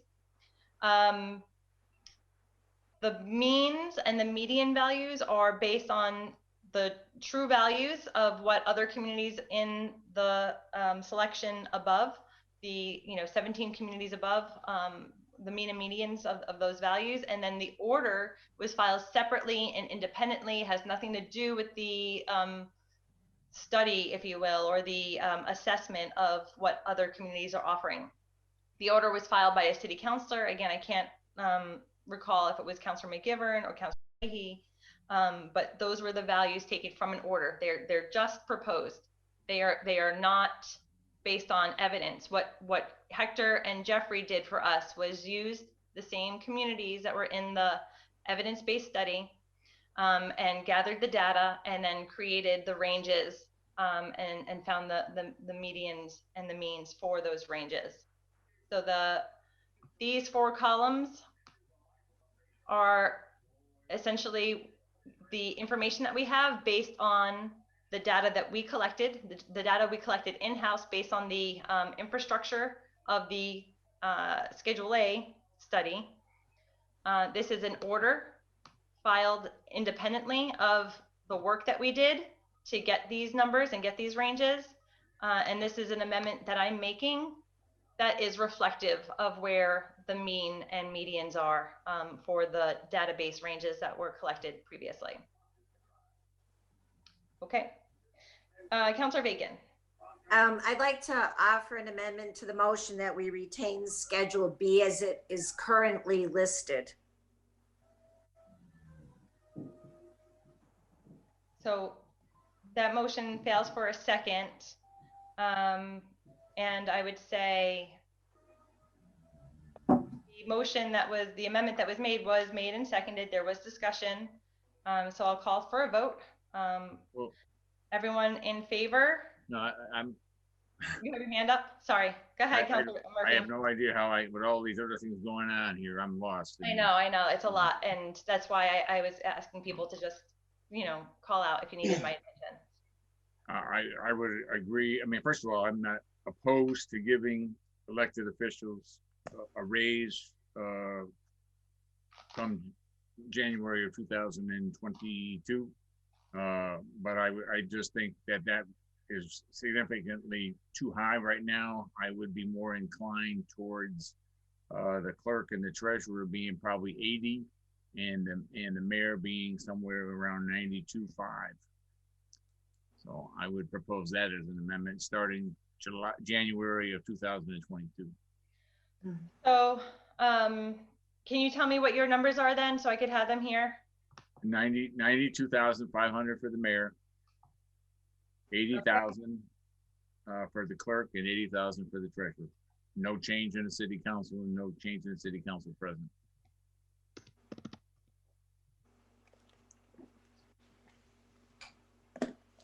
And then no change here, so that would be 10,000, yeah, and then 11 for Todd. Okay. All right. And again, it's effective January of 22. Yes, I think that's what essentially happens with the electeds. The other thing that I want to point out that we didn't actually go over in the ordinance, but the ordinance actually has the ability to create a regular raises for electeds at regular intervals that are based on the consumer, I believe it's the consumer index. I forget what the index is, but there's an index that would allow municipalities to make regular updates to the elected salaries without it actually having to be voted on. Okay, so let's see, Councilor McGivern and then Councilor Anderson Burgos. Yeah, I'd like to make an amendment myself. I would think that I would keep the mayor at 90,000, the city clerk at 85,000, city treasurer remains the same, no raises for the city councilors at all. That would be mine. So 90 for the mayor is all I caught. I'm sorry, because I was writing your name in there. That's fine. That's fine. So 90 for the mayor, 85 for the city clerk. Okay. The city treasurer remains the same, and city councilor, no raises for the city councilors. Okay. When you say the treasurer remains the same, what does that mean? That would be 80,000. Okay. Thank you. So I don't have a second to either of these as of right now.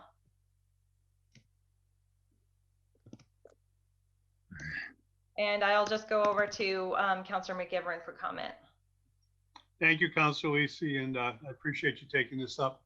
I know everybody keeps saying elected officials, and these positions are elected officials, but 3 of these positions are career positions, and meaning they are full-time, salary positions for a full-time job, not necessarily a career. But some of these positions do become a career for people who perform nobly for the city itself. Now, I will go backwards. The city council, which is also the school committee, I agree. Let's just take the city council, school committee, the president off the board, because the votes are not going to be there. And in this difficult time, we are part-time officials, and I think we can live with what we're getting.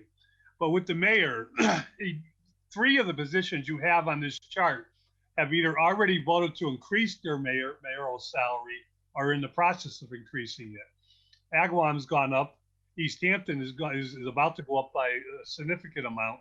Northampton's gone up by a couple thousand. Pittsfield, I believe, has gone up. And it's just, they're looking at it the way we should be looking at it, that you give increases to this position for the type of person you want to occupy room 1 as our chief financial officer, manager of a budget that's well over $100 million. These salaries are not out of whack. They go hand in hand. These are not, Springfield, is not a very, affluent community when you compare them to us. These other communities are larger than us. I don't think that makes them any more affluent. And our problems, I think, are bigger than some of these communities. Same thing with the city clerk. I believe we have a great city clerk, but traditionally we've had some wonderful city clerks that deserve a salary that reflects the job they do. We combine this office with the Register of Voters office. The responsibility is even greater than when this salary was set. It's time that we make this salary represent the position itself. Now, the city treasurer is unique because we're just, I think, about to have a vacancy, and it's not up for election, so we're going to have to make a decision by filling the position, I think, very shortly. But I think it's time to revisit the combination of the treasurer and tax collector's office and start talking with the Division of Local Services about better ways to do these departments. The very, very few communities elect their treasurer anymore. And I think it's time that we catch up with the rest of the world. But let's look at the positions for what they are, not who's in them necessarily, but what they are and what they mean to this city. The mayor, the city clerk are extremely important, to the residents of Holyoke. And I don't think the increases that are proposed are out of whack in terms of what they do and what their responsibilities are. Thank you, Councilor McGivern. Councilor Bacon, is your hand up again, or is it a remnant? Thank you. Okay, I have.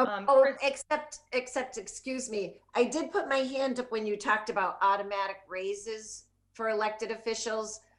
And if that language is in here, I am definitely opposed to that. That should be a considered and debated vote each and every time from my perspective. Thank you. Yeah, it's in the ordinance language, so we would have to amend that. It's in the document that's been shared. But we didn't vote for that.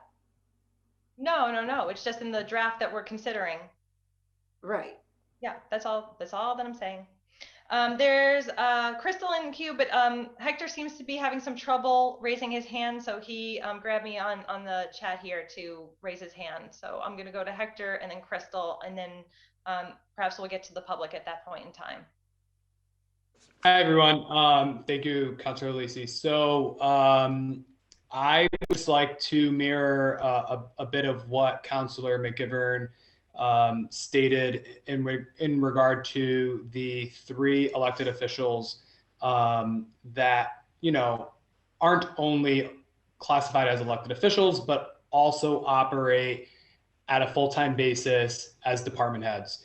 And so my experience here has been that the elected officials that operate at a department head capacity are here full-time, and not only are they involved with public service, in and out of City Hall, but they are expected to carry out all of the functions that every other department head is expected to carry out. And so with, I know there are arguments in terms of qualifications of such position and being voted in as opposed to being hired, and things of that sort. And all of that is back end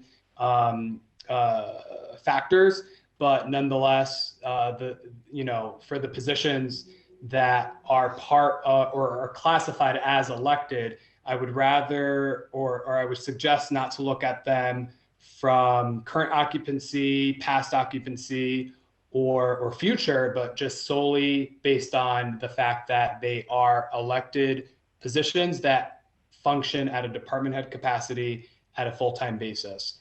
And so I think that they should be compensated as such.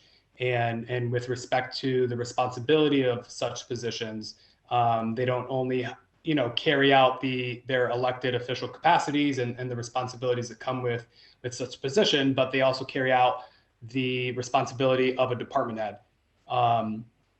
And so that comes with, monitoring all of their employees within their office, anything that, the existing or at such time administration requires, whether it's trainings or performance evaluations or any responsibilities that would be designated to department heads.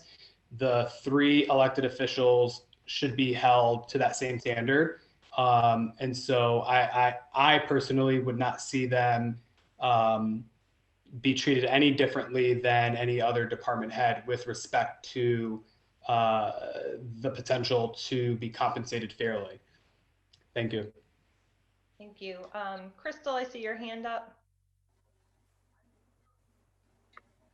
Yeah, when we were going through some of this ordinance, and it just sort of pertains to the discussion you all were having about elected officials, as far as the salary range for the mayor, there's actually part of our ordinance states that the salary of the mayor of the City of Holyoke shall be equal to the salary of the highest paid regular city employee. That's not counting gas and electric department, which isn't, they're quasi, or waterworks. Again, it's a quasi municipal. But if you're looking at our highest paid municipal employee, you're talking about, one of our department heads or even the city engineer, I believe. And both of those are actually over what the compensation currently is for the mayor. So that ordinance is already out of compliance. Speaking about, a little bit off topic from the elected official piece, I know a lot of people are concerned with sort of the lower end classifications of employees, but in general, it's just important to be paying employees what they're worth, whether, it's more towards the minimum wage range or more towards some of the higher paid employees. If they're not getting paid what they should be making, either out of the private sector or out of other public entities, you're going to continue to lose people. Our department alone has lost an additional 2 people, both of which went to higher paying positions elsewhere. That's now 8 people just in the amount of time that I've been in the city. That's an astronomical turnover for an important department that continues to have to retrain people every time we lose somebody. And it becomes sort of an economical balance of, do we even continue to hire people, or at what point do we just hire an outside firm where at least you're maintaining a staff? We've always tried to keep something like legal representation in-house, but it's becoming a real problem. And so now you're looking at losing an entire department just for the sake of the fact that it doesn't pay what is necessary. And I know it's not just my department. There are others in the city that are losing people either to retirement because they're getting out early because they realize that it's, not worthwhile anymore. Or again, the turnover is just so high that it's hard to maintain just an accurate workflow. So I know that the focus tonight has been a little bit off of that issue, but it is a real issue, even in, some of the higher paid positions. Thanks for those comments. Are there any other counselors or department heads who wish to speak on this Schedule B before I go to the public? Okay, seeing none, I will go over to Mr. Jourdain. Oh, sorry, thank- sorry, I have our city clerk trying to get my attention here. Sorry. Sorry, Kevin. Go ahead. No problem. Thank you for the opportunity to just speak briefly. I did speak at the last, well, I think it was a few meetings ago at this point, you know, and I'm not going to repeat everything I said at the last meeting. However, I did just want to agree with a lot of Councilor McGiverin's points, Councilor LISI's points. The last time my ordinance was changed for a salary increase and the mayor's was 2006. I can guarantee that private sectors do not go 15 years without raising salaries. And just like Councilor LISI said, we continuously, year after year, see increases in our health insurance, which causes our salaries to go down. And, you know, I'm just, at this point, I just would respectfully ask that this is considered. I've been in this position for 7 years. I'm going on my 8th year and have been at the same salary as Susan Egan was 15 years ago. There's been a lot of extra duties put on this position, and the legislature is actually in the process of making all of the COVID election laws permanent, so it will be going forward. And, you know, it just, I think it's important to compensate these positions with continuous state laws changing over and over again, and more work being placed on municipalities. So again, you know, I would just ask the committee's support on this and the full city council support on this for something. Thank you. Thank you. And then over to the public. So Mr. Jordan again. Oh, great. Thank you. So a couple observations I would just point out is I think we need to be transparent about the full salaries. The clerk also receives a $4,000 stipend for being clerk of the city council. So that needs to be included in the mix. And the treasurer receives a $3,000 stipend for being an ex officio member of the retirement board. So we need to articulate the full salaries here. As far as the overall, I mean, I think we go to financial health of the community when we start thinking about salaries. First thing I would say is I won't get into an argument about the justification. All of these salaries are clearly justified for an increase. I think you could easily make the case for paying the mayor another $10,000, $15,000, and for some of these other positions paying, you know, $5,000 or $10,000 more. That's really not the issue, but I think the issue is what is the financial health, and secondarily, what is it that those in leadership are going to do when you have a community, one, that your budget is broke, and two, your people are broke, okay? This is the reality of the situation. We represent a community that has the lowest per capita income in Massachusetts. It also has the highest residential tax burden in Massachusetts. So the people pulling the wagon have less and less money for those that are sitting in the wagon. And the reality is they really can't afford anymore. Having said that, I think if we were to do maybe some very modest increase, you know, Councilor Burgos's proposal, you know, I think, you know, $5,000 raise for the clerk and the treasurer would get those positions, you know, in the 80,000 range because of those extra stipends that I did just mention. Sensitive to that. I'm also sensitive to the fact, though, that we don't ever find a shortage of candidates to run for these positions, right? So if you think about it from a matter of supply and demand, we certainly don't have a supply problem because despite the salaries, there seems to be an endless list of people that chomp at the bit to run for these jobs. And if there were vacancies, I know we have a vacancy in the position of mayor. I think we've already in the first, papers just opened on January 11th. We've already got it 3 or 4 that I know of for a fact that are running. So, you know, is it really a problem? Is it, you know, and so people like for mayor, these are not designed as career jobs. You're not running for this position for salary. And the reality of it is you're in a position where you've got a community that is broke and the public is broke as overall. There's some people doing very well, but overall, we represent a very, very poor community. So I would think that we should consider that. And that's why I think we need to think about holding off on that until the city is in better financial condition. You know, we're talking about now dipping into the stabilization fund because we need to buy trash trucks. I mean, we're now using the last line of defense. We've driven the free cash down to negative numbers. We have squandered every reserve of cash, the same elected officials, by the way, that are now looking for a raise. And now we're in a situation where pay me more because my community's broker. This drives the public crazy. And so I'm going to articulate that message.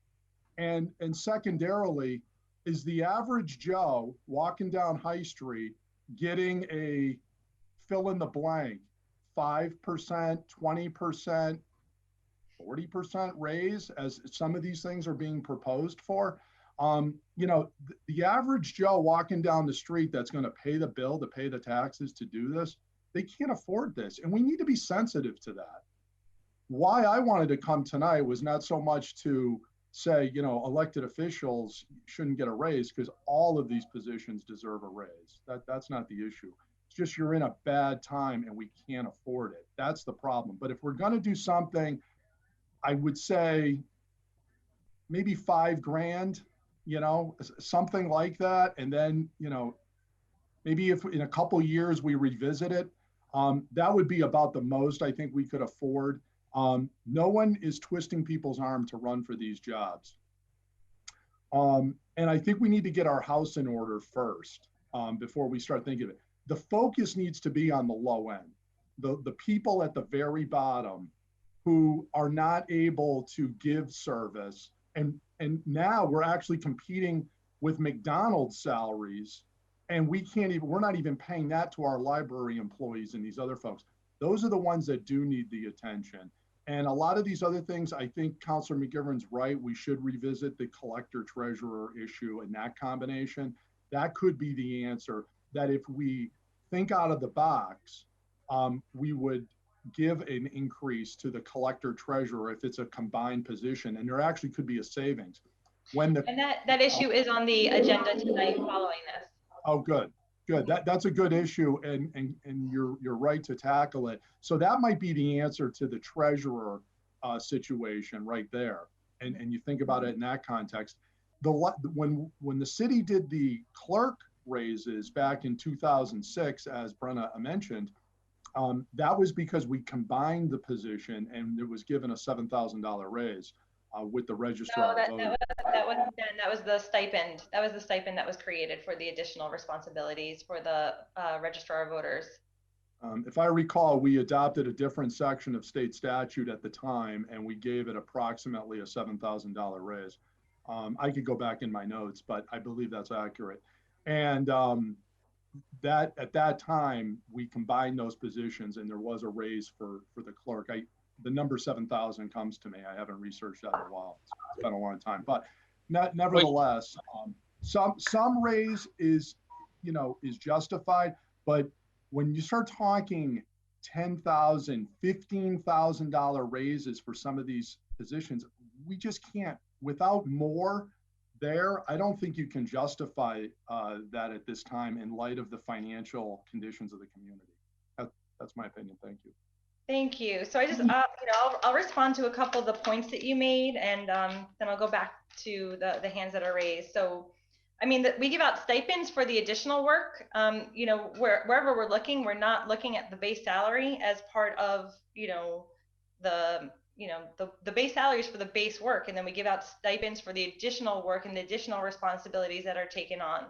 So I don't see I don't see the stipends as part of the salary, because there are additional duties and responsibilities that go along with those stipends, and that's why it's stipended work. It's not part of the base salaries. And again, as the base salaries stagnate, and cost of living increases, and also you know, cost of insurance and other different amenities increase within the city, it really is a rolling back of our employees' wages. And this is, you know, across the board, not just in the elected positions here, but I just wanted to make the point about the stipends. Secondly, in terms of supply and demand, I'm sorry, but we had very little turnover at all within our city council, within the mayor's office. We haven't had even, you know, very competitive elections for most of the seats in the city council. The at-large race does attract a number of people that run, but it's the only place really that is attracting any attention because of the vote calculus there. But for the most part, we have people that have been in positions for you know, a very long time, holding many positions. And then even in the at-large category, it's very difficult to be able to run at large and get a seat. So people may be running to some extent, but I don't really think that the supply is there to meet the demands of this community if we have had such little turnover and you know, real sort of change, if you will, within our elected positions. So I would have to disagree with your sort of assessment of supply and demand there. And then finally, there's actually two different issues that I would, you know, I don't necessarily think that we have budget issues. I think we have issues with the financial best practices, and you know, these deficits that are coming out of our free cash, they date back to 2007. No, sorry, 2014. 2014 is when they date back to, and I believe you know, we had several fiscal financial watchdogs on the council at that point in time. And so, you know, I think these are long-standing issues. And in some ways, you know, you could say that, you know, we have these issues today because, you know, because we had, you know, I guess, you know, problems with our financial practices. The budget is the budget. I mean, there's not much to the budget except for salaries. Like we're not doing special projects. You know, we should have a capital stabilization fund to pay for, you know, vehicle fleets and things like that. So the fact that it's coming out of, you know, emergency stabilization, yes, that's a problem, but we should have been creating, and I even filed an order for capital stabilization fund, which would be an appropriate way to pay for vehicles. But anyway, the point that I want to make about causation is, you know, do we have, you know, these financial issues because of a lack of leadership and a lack of talent and a lack of retention throughout all of our positions in City Hall? Or, you know, I mean, you have to think about which way the arrow goes. Like, are we losing traction? Are we losing our ability to manage the budget?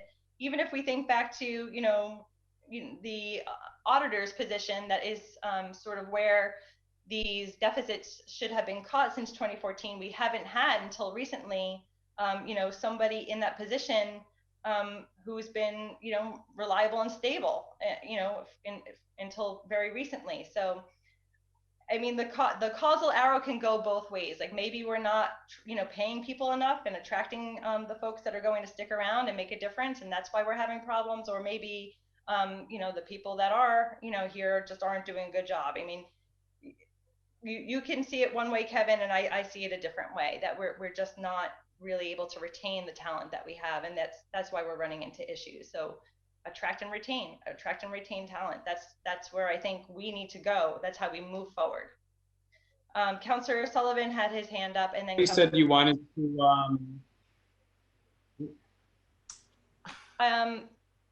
So I'll put you in queue, Hector. Thank you, as a department head. Thank you.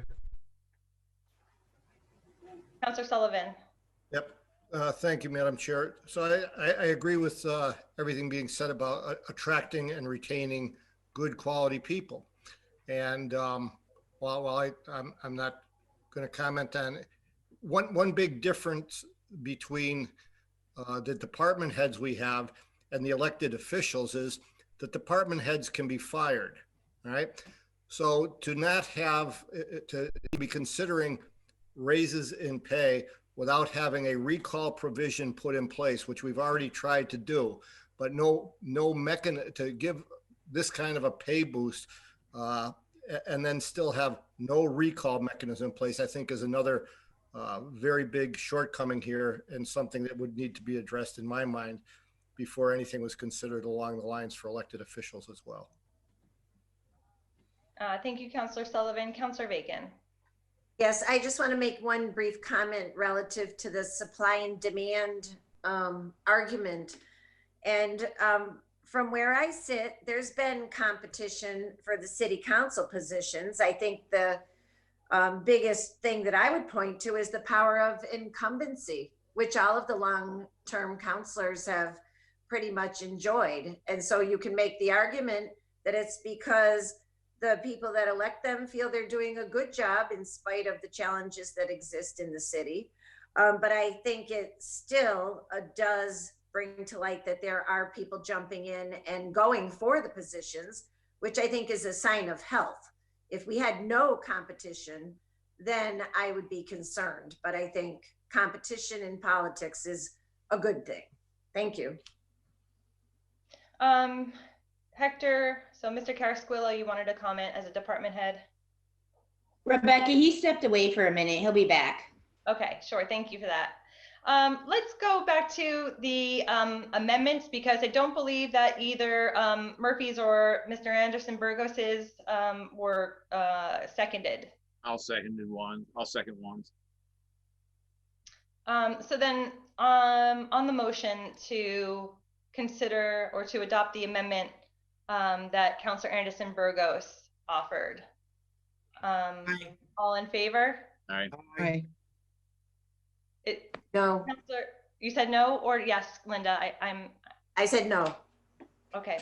And then Libby, I'm sorry, I don't have I say everybody. yes. Okay, so then that amendment passes on Mr. Anderson Burgos is amended. All right, so that's what we're talking about here. Do we have Hector back? Did I see Hector pop in? Yes, I am back. Thank you, Councillor LISI. So I just wanted to speak on a couple of clarifying points regarding Mr. Jourdain's speaking point. So he is right. There are certain positions, many positions actually throughout the city that receive a stipend. And I would agree to Councillor LISI's response to that particular stipend is in addition to a position salary. And many of them are governed either by city ordinance or MGL. So it's not necessarily in addition to an individual salary. And that may vary from community to community. So again, the data that's presented in front of us is simply salary, not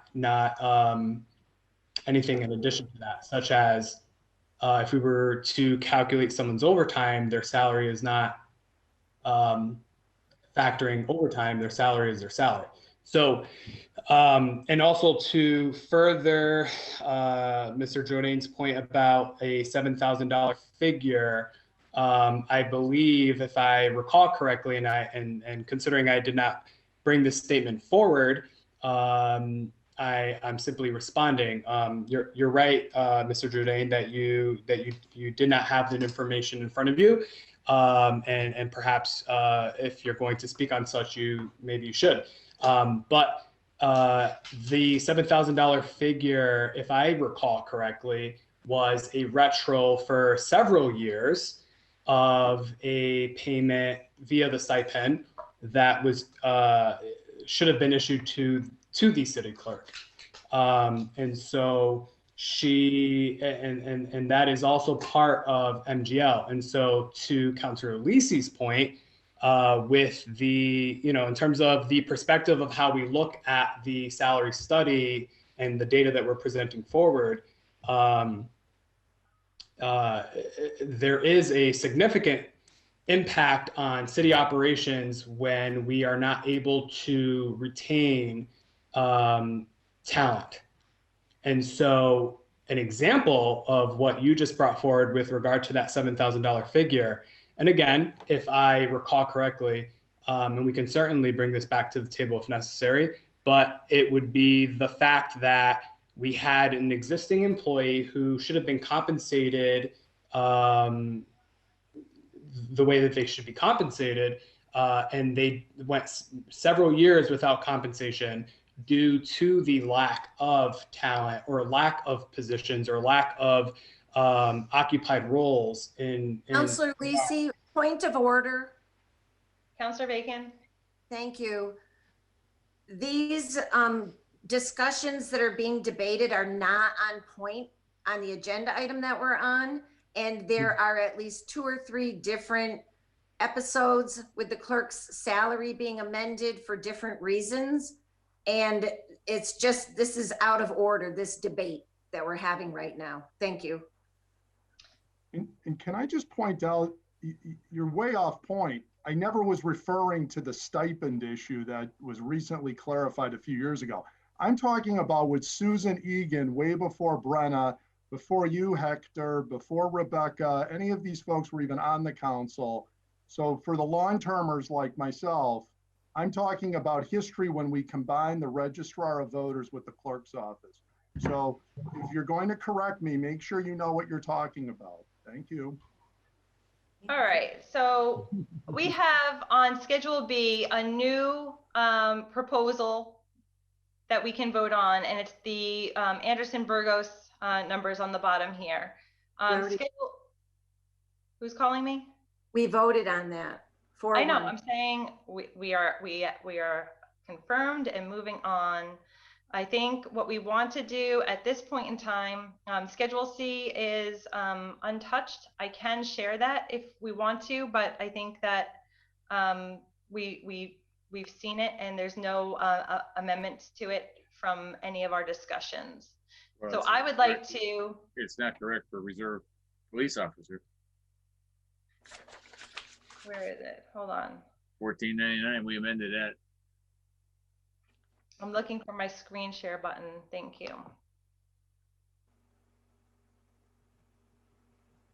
Right. So the Schedule C has not been updated through our discussions, but I can add that into this document since we are working with it live and amend it. And the police reserve officers are now at $17.95, correct? Councilor Murphy? I'm trying to remember. I just know it's not $14.99. I don't think it's Councilor LISI.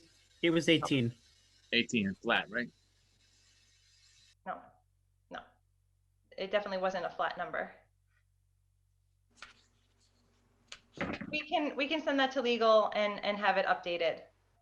But the draft that we've been working with for discussion has not been altered. Yes, we did address the reserve officers, but we can correct that easily. So what I want to say to wrap up this discussion, because we're clearly not getting to a vote tonight based on the discussion that we have, is that we want to ask outside counsel how to parse out which grades need to be adjusted in the lower grades. So clearly grade 1, we want to bring up to the state minimum wage and then adjust that scale.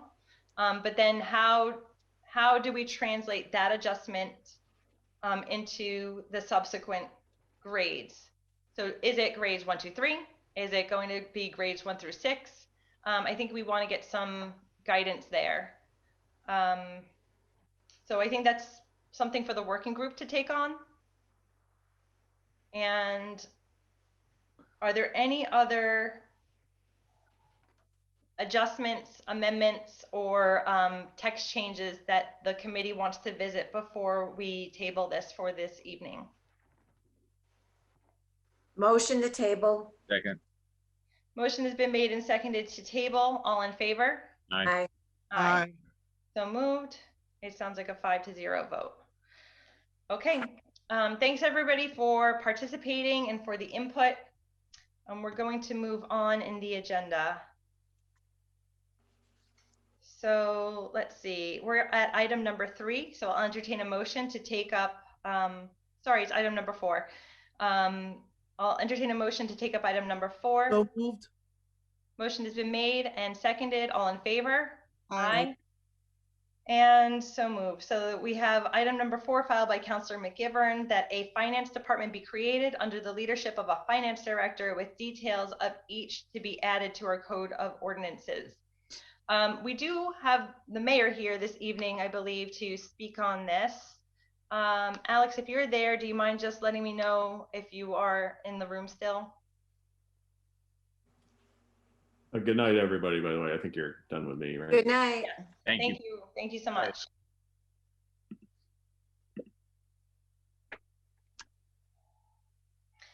And I'm not hearing anything. I don't know if I thought I saw him enter the meeting though. Okay, so do we have Tanya on the call still? Yes, Tanya's here. Okay. So I believe that Mayor Morse was supposed to present us with like an org chart and some other ideas for how the position would be funded based on our last conversation. And then I was hoping to get the finance team to sort of weigh in on what they thought of all this. And I know that our city treasurer is leaving. And at previous meetings, she has endorsed this structure. She's leaving in just a few days, so we are not getting to have her participate here, although she was invited. She declined the invitation. So without the mayor, I don't think that we have other information to consider. Motion to table then. Second. I'll table and then we'll go to our traffic orders until we hear back from the mayor. If he decides to join, then we can go back to this item. Otherwise, we will just continue with the traffic orders and wrap up from there. Okay. So the traffic orders are items 5, 6, 7, 8, 9, 10. I'd like to entertain a motion to suspend the necessary rules and take up those items 5 through 10. So moved. Motion has been made and seconded. All in favor? Aye. Any opposed? Aye. So moved. Okay, so we did have Bob on the call, and he did send us a detailed list of recommendations for these items.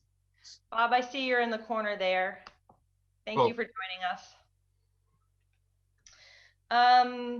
Okay, so I'll just read all the items and then we could go one by one through your recommendations if you don't mind. Item 5 is filed by Bartley, that the ordinance section 86-211 be amended by adding Washington Ave from Northampton Street to Chapin Street and by adding Chapin Street from Washington Ave to South Ave. Item 6 is ordered that the City Council consider establishing a policy to provide handicap parking spots during winter reverse parking orders. The signage would only be placed opposite the current handicap parking slots and only be enforced during the reverse plowing period. Item number 7 is that a speed hump petition be considered for Michigan Avenue. 8 is that the City of Holyoke adopt a truck exclusion law for West Franklin Street. Item 9 is that our engineer recommend the most effective safety measures such as no parking here to corner signs be placed at the Vermont and Kane intersection, or no parking be established on Vermont between Kane and Westfield Road to enable emergency vehicles and buses to turn at the intersection and improve safety for our pedestrians.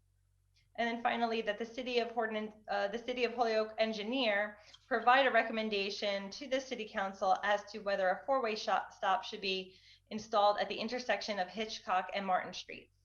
Okay, Bob, you could take it away. Thank you. I spent a little bit of time talking about the first truck restriction ordinance because ordinance or requests like this come up many times. Just to recap, the city, well, in order for a truck restriction to be enforceable, it needs to be approved by Mass DOT. We do have a lot of truck restriction signs across the city that are not approved by Mass DOT, so I would consider them to be an advisory sign, not a enforceable sign. There are currently 5 truck restrictions within the city ordinance table. Only 3 of them are still currently approved by Mass DOT. One of them the Dartmouth Street exclusion, I don't know what the history of that one is. The Hitchcock Street was actually rescinded in 1999, and the other 3 exist there today. So we don't have a lot of Mass DOT approved truck restrictions right now. In order to adopt a new Mass DOT approved truck restrictions, you have to meet one of 3 criteria, not all of them, but at least one. And the one that's probably the most likely one for the couple of candidates tonight is having a significant volume of heavy commercial traffic. If you have one truck that runs down the street every day, there's no need to regulate that or exclude that truck. But the criteria that Mass DOT uses is if you get to at least 5 to 8% of the vehicles that are heavy commercial trucks, that might trigger the threshold where regulating that activity might be advisable. The other warrant that might apply, but in these conditions really don't, is if there's something unique about the construction of the street where it's not suitable to convey heavy trucks. And then there's a warrant that would allow you to restrict nighttime truck activities, and there's a bit more flexibility there. Generally, I don't think that's the desire. I think, in fact, there's probably more desire to regulate trucks during the daytime than the nighttime in many of these locations.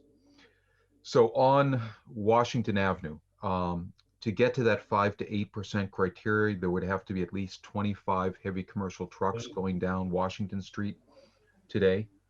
I don't have a gut feeling for whether or not that number is something that's exceeded all the time, some of the time. I don't know if any of the council members or Councilor Bartley has a feeling for that. What I could offer is, in lieu of going through the full study, which is time consuming and would actually require some expenditure of funds to do the full legal traffic count, we do now have a camera that allows us to record traffic movements. It's manually reviewing the tapes, so it's fairly tedious, but for something like this, we can speed it up at 16 or 32 times the actual recording speed, and in much less than 24 hours, you can take a look at 24 hours worth of tape as an example and get a sense for what does the heavy commercial traffic on that street really look like. On the first order, Washington, that's something that we could do internally, see if it has a chance of meeting the volume criteria, and if it does, then come back to the committee and consider taking it to the next step. The maker is Councilor Bartley, who's not here, but I personally don't have a gut sense on the thresholds there. I don't know if anybody else would, but I think doing the study makes sense. Is there a motion then? I would make a motion that we request the study for agenda item 5 and table the item until our engineer can get back to us. Second. Unless the engineer has a reasonable time, should we say a month or 2 months? I don't know. I would say 2 months would be enough. 1 month maybe might be pushing it, depending on timing of weather and things like that. Okay, so why don't we say till April then? That would be fine. Sure. When we say it's outsourced at $500 a count, how many counts are we talking? This initial would be strictly me watching TV. Oh, okay. At no additional cost, but it means I sit in front of a TV, I sit in front of a screen for a couple of hours, running the tapes through at 32 times faster than what they're actually recorded at, trying to spot trucks. Thanks. That'll suffice for the initial screening. It won't suffice for the documentation that needs to go into Mass DOT. Thank you. Right, that's a good way to think about it.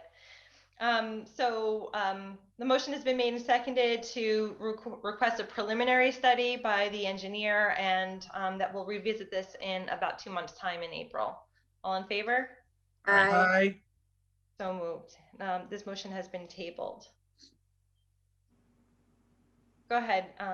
Item number 6, the handicap parking accommodations during the wintertime and during plowing events. I did discuss this, and most of this language Mike McManus had developed and asked me to present tonight. So we reviewed, researched a number of things. We researched what the ADA Act requires. We did confirm that obviously ADA requires the city to make streets and parking accessible, but the ADA also provides provisions for temporary non-compliance for events such as during snowstorms and items like that.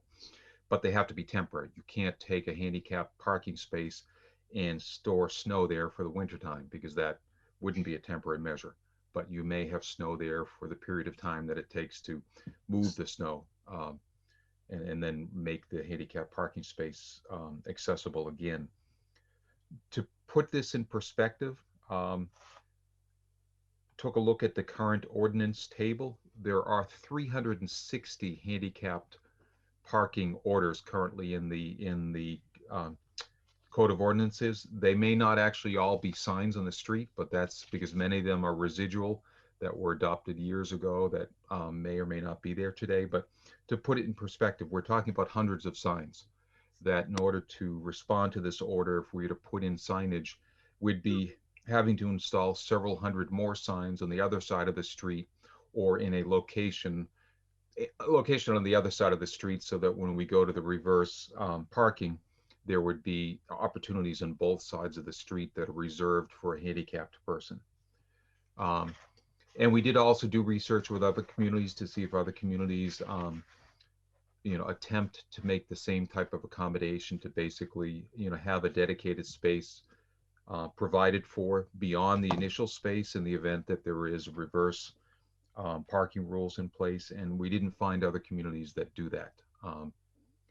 So it's really, we're recommending that we not adopt the order because it's not required. We understand why it would be beneficial, but it isn't required, providing we're able to make those spaces accessible in a reasonable amount of time. It's a really big lift to try to do that and to do it across the city. And it really is something that doesn't seem to be done on a very common basis. So, Councilor Murphy, I see your hand up. Go ahead. Yeah, first of all, I thank Bob for the report. I mean, I filed this for several reasons. Obviously, I've had a few people that have handicap plates that do try to get out or have to get out. And then when they come back, when it is in reverse plowing, they are unable to get a parking spot. And now with walkers trying to move, it's mostly with walkers, but other things as well, but where they're trying to move and they're parking, in some cases, like in South Holyoke, on South Summer Street, which is pretty crowded with parking, when they lose one side, the chances are that person, if they have to go out, is not going to get any parking anywhere near where they need to be. And obviously from a physical standpoint, they have a very difficult time moving to start with. And now we're having them try to move. And that's what I was trying to do. And I don't know if there's any way, if I could make it, if people could appeal that, because of extenuating circumstances, and we made, I don't know, but I appreciate the, and I know it's not required, but my goal was if we could find a way to make that person or those people that have that disability be able to be in a position to still be parked relatively close to where they are. Bless you, bless you. And if that's not possible, thank you. If that's not possible, I understand it. I'll try to find another solution, but I do appreciate the report and the understanding of the difficulty. So. Thank you. The one question I'll ask is, it seems like if there are temporary, I forget how, temporary exceptions, is that the word that you use, Bob? That there should be the ability for people that are in handicap spots on the wrong side of the street to A, not get ticketed, and then B, if they were on the right side of the street where you should move your car to, but not in a handicap spot, they also should not get ticketed. Would you agree with that? Is it simply an enforcement issue and sort of giving a directive to the police department that that sort of, you know, interpretation of the sort of exceptions that can be made? It would certainly be easier to make exceptions on ticketing, but I wouldn't. The reverse parking requirements are there for a purpose, and it's a purpose that go beyond just the needs of that one individual. So I wouldn't want to do anything that would say it's okay not to move your car when you have to move your car. It may be okay to say, well, again, we really need people to move cars if we're going to try to make our streets passable. As difficult as it is, not that it may be, but as difficult as it is, we do need compliance. And if we start indicating that you don't have to comply, we start creating other problems. And I would agree with that wholeheartedly. South Holyoke, primarily South Holyoke or Churchill would be, if we did not have reverse plowing, I would think, and I see, I saw the fire chief was here before. I don't know if he's still, he might have just left. No, he's still here. He's here. You would have fire trucks having a very difficult time being able to maneuver through some of those streets if people were not follow, even when people do follow it and we have snow removal, it's very difficult for people to move through firefighters. So, you know, we're talking life-saving. I mean, I'm talking a major inconvenience, which could be a significant health issue for some people, but we're talking also, if we don't do that, that we have a life-saving potential disaster for people in an apartment building that are trapped because the firefighters can't get there. So I might appreciate the thought though. Well, I mean, but then, you know, maybe it is, you know, sort of picking up on this second thread where, you know, so long as you have parked on the, I'm just going to say the right side of the street, the correct side of the street during a snow removal, you know, episode. If you are handicapped, if you have a handicap placard but are not in a handicap space, you will not. I mean, there's nothing that would cause you. We're not, yeah, like that. You wouldn't get ticketed anyhow, right? Like there's nothing. Right. Right. You're right. So yeah. So then yeah, the greater good is in clearing the streets. But the problem is, even if they tried to do that, the problem is they can't get a space that's relatively close and to make it somewhat convenient for them to be able to get back into their apartment building. And that's the issue, is because there's, you know, if you I keep using South Summer or South Bridge Street, where there are far more cars than there are slots when you have parking on both sides. And now you limit that. And so if they ended up, that person has to go to work or has to go get food, and now they're coming back and they, you know, they don't have a place where they can park. But again, I mean, I just try to file a list to see what was possible, and I'm going to try to see if there's anything else. I appreciate the fact that you checked other communities, and I know it's not a legal requirement. If we can make it safer for people that have that disability and make their life more convenient, then, you know, I would try to figure out another way to do it. Thank you. Do you want to make a motion on your order then, Councilor Murphy? I'll make a motion that the order has been complied with, and we will not be able to, at this point, create alternative handicap parking. Second. Motion has been made and seconded that this order has been complied with per the recommendations and advice of the city engineer. All in favor? All right. Aye. Aye. Any opposed? So moved. Okay. Go ahead. Item 7, the speed hump petition. We did receive documentation of that in December. We do have plans to install the temporary speed humps in late spring. We don't want to get them out too early in case we have any late winter or, you know, snow events. Once we install them, we'll monitor the speeds. We'll compare the speeds before the speed humps to the speeds with the speed humps installed, make a recommendation, and then be ready to present it to a public hearing, which would have to be held before any decisions could be made regarding the permanent installation of the speed hump. So late spring installing the speed humps, most likely a public hearing happening late spring, early summer of this upcoming year. So go ahead, Councilor. So I think what we would do is we would table this pending the report from the Public Health Works public hearing. It's our public hearing these days. But isn't the Board of Public Works doing a hearing on it too? Or no? No, I believe it's all within City Council now, as far as I understand the process. But the one thing that we need to identify here is where the speed hump would be proposed for, because that's the mark at which we begin to identify the abutter notification. So the way we set up the ordinance, and I forget the full language. That's right, when we amended it, right? Yes. So the engineer assesses where it would be appropriate on Michigan Ave to create a speed hump, and then we send out a butter notification within so many feet around that proposed location, and then the neighborhood has a chance to come out and talk with us about either the merits or demerits of that location. And I mean, that's what happened on Bemis. They want, the engineer for one house, and she said no way, and so we adjusted it from there. Is that your recollection of the process, Mr. Parent?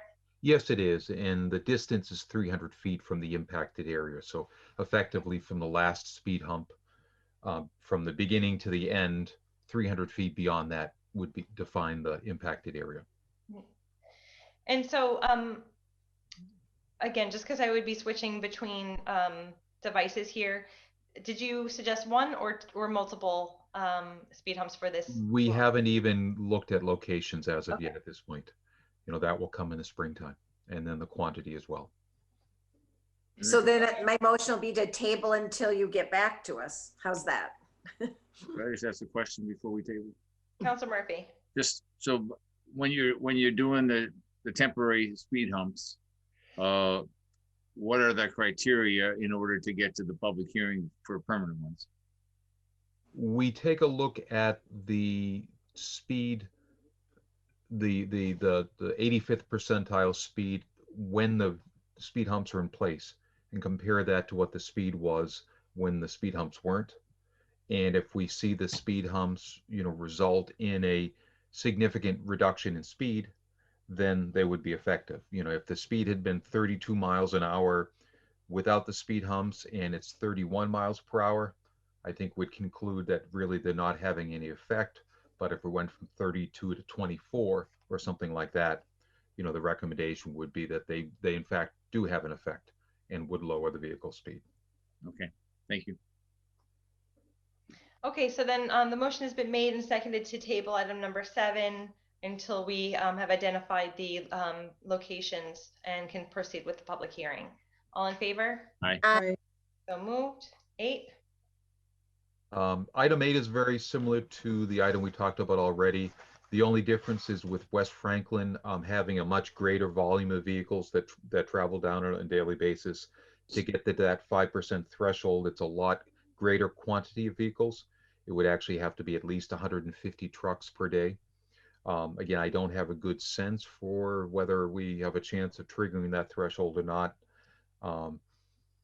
If Councilor Anderson Burgos, for instance, has an idea of what day of the week, for instance, might be, a heavier truck day for whatever unique aspects there might be on that street, that would be the date that we go out there, we put the camera in. I spend a bunch of time in front of the screen counting trucks at a very fast speed to see whether or not we have a chance of making it worth going to the next step. Councilor Anderson Burgos, as the maker, do you want to make a comment? Yeah, I would say Monday through Friday, anywhere from 12 to 4. That would be the time suggested to keep an eye on that street. It seems that's the regular time where I would notice on my day off, if that I would notice trucks flying down that street, West Franklin, not just West Franklin, Sargent as well, but mostly West Franklin. Okay, that's good to know. I did take a look at the previous counts that were done a couple of years ago, and I should know which direction, but there was one direction that actually had a much greater quantity of vehicles than the other direction, which implies that West Franklin is used, during a certain time of day, perhaps as a commuting route that isn't used in the same way in the morning for whatever reason, or afternoon. I forget which way it's split.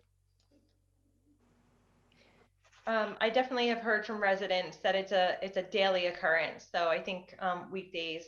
So I would agree with Councilor Anderson Burgos's assessment that Monday through Friday is where the issue is.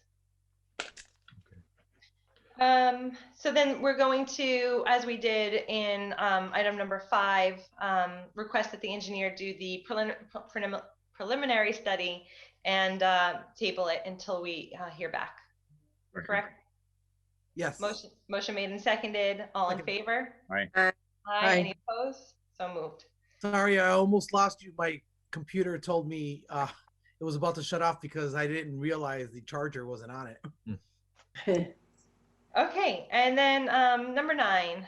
Number 9 was an order that Councilor Bacon had filed relative to the intersection of Vermont and Kane.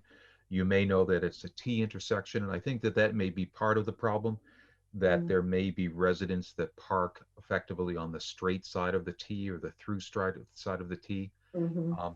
But when I take a look at the geometry of that intersection and overlay the turning radius of the fire department's largest vehicle, if people park where they're supposed to park, which is no closer than 20 feet to basically where the curvature starts on Vermont and Kane, and then on the opposite side of the street as well, not just keeping one side of the street clear, but keep both sides of the street clear. Fire trucks shouldn't have a problem getting through there. So what I've indicated here is that because it's already a ordinance requirement to stay 20 feet away from an intersection and a state statute as well, this could be complied with as simply as going ahead and installing signs to reinforce what the ordinance already says. It wouldn't require a ordinance change to do so.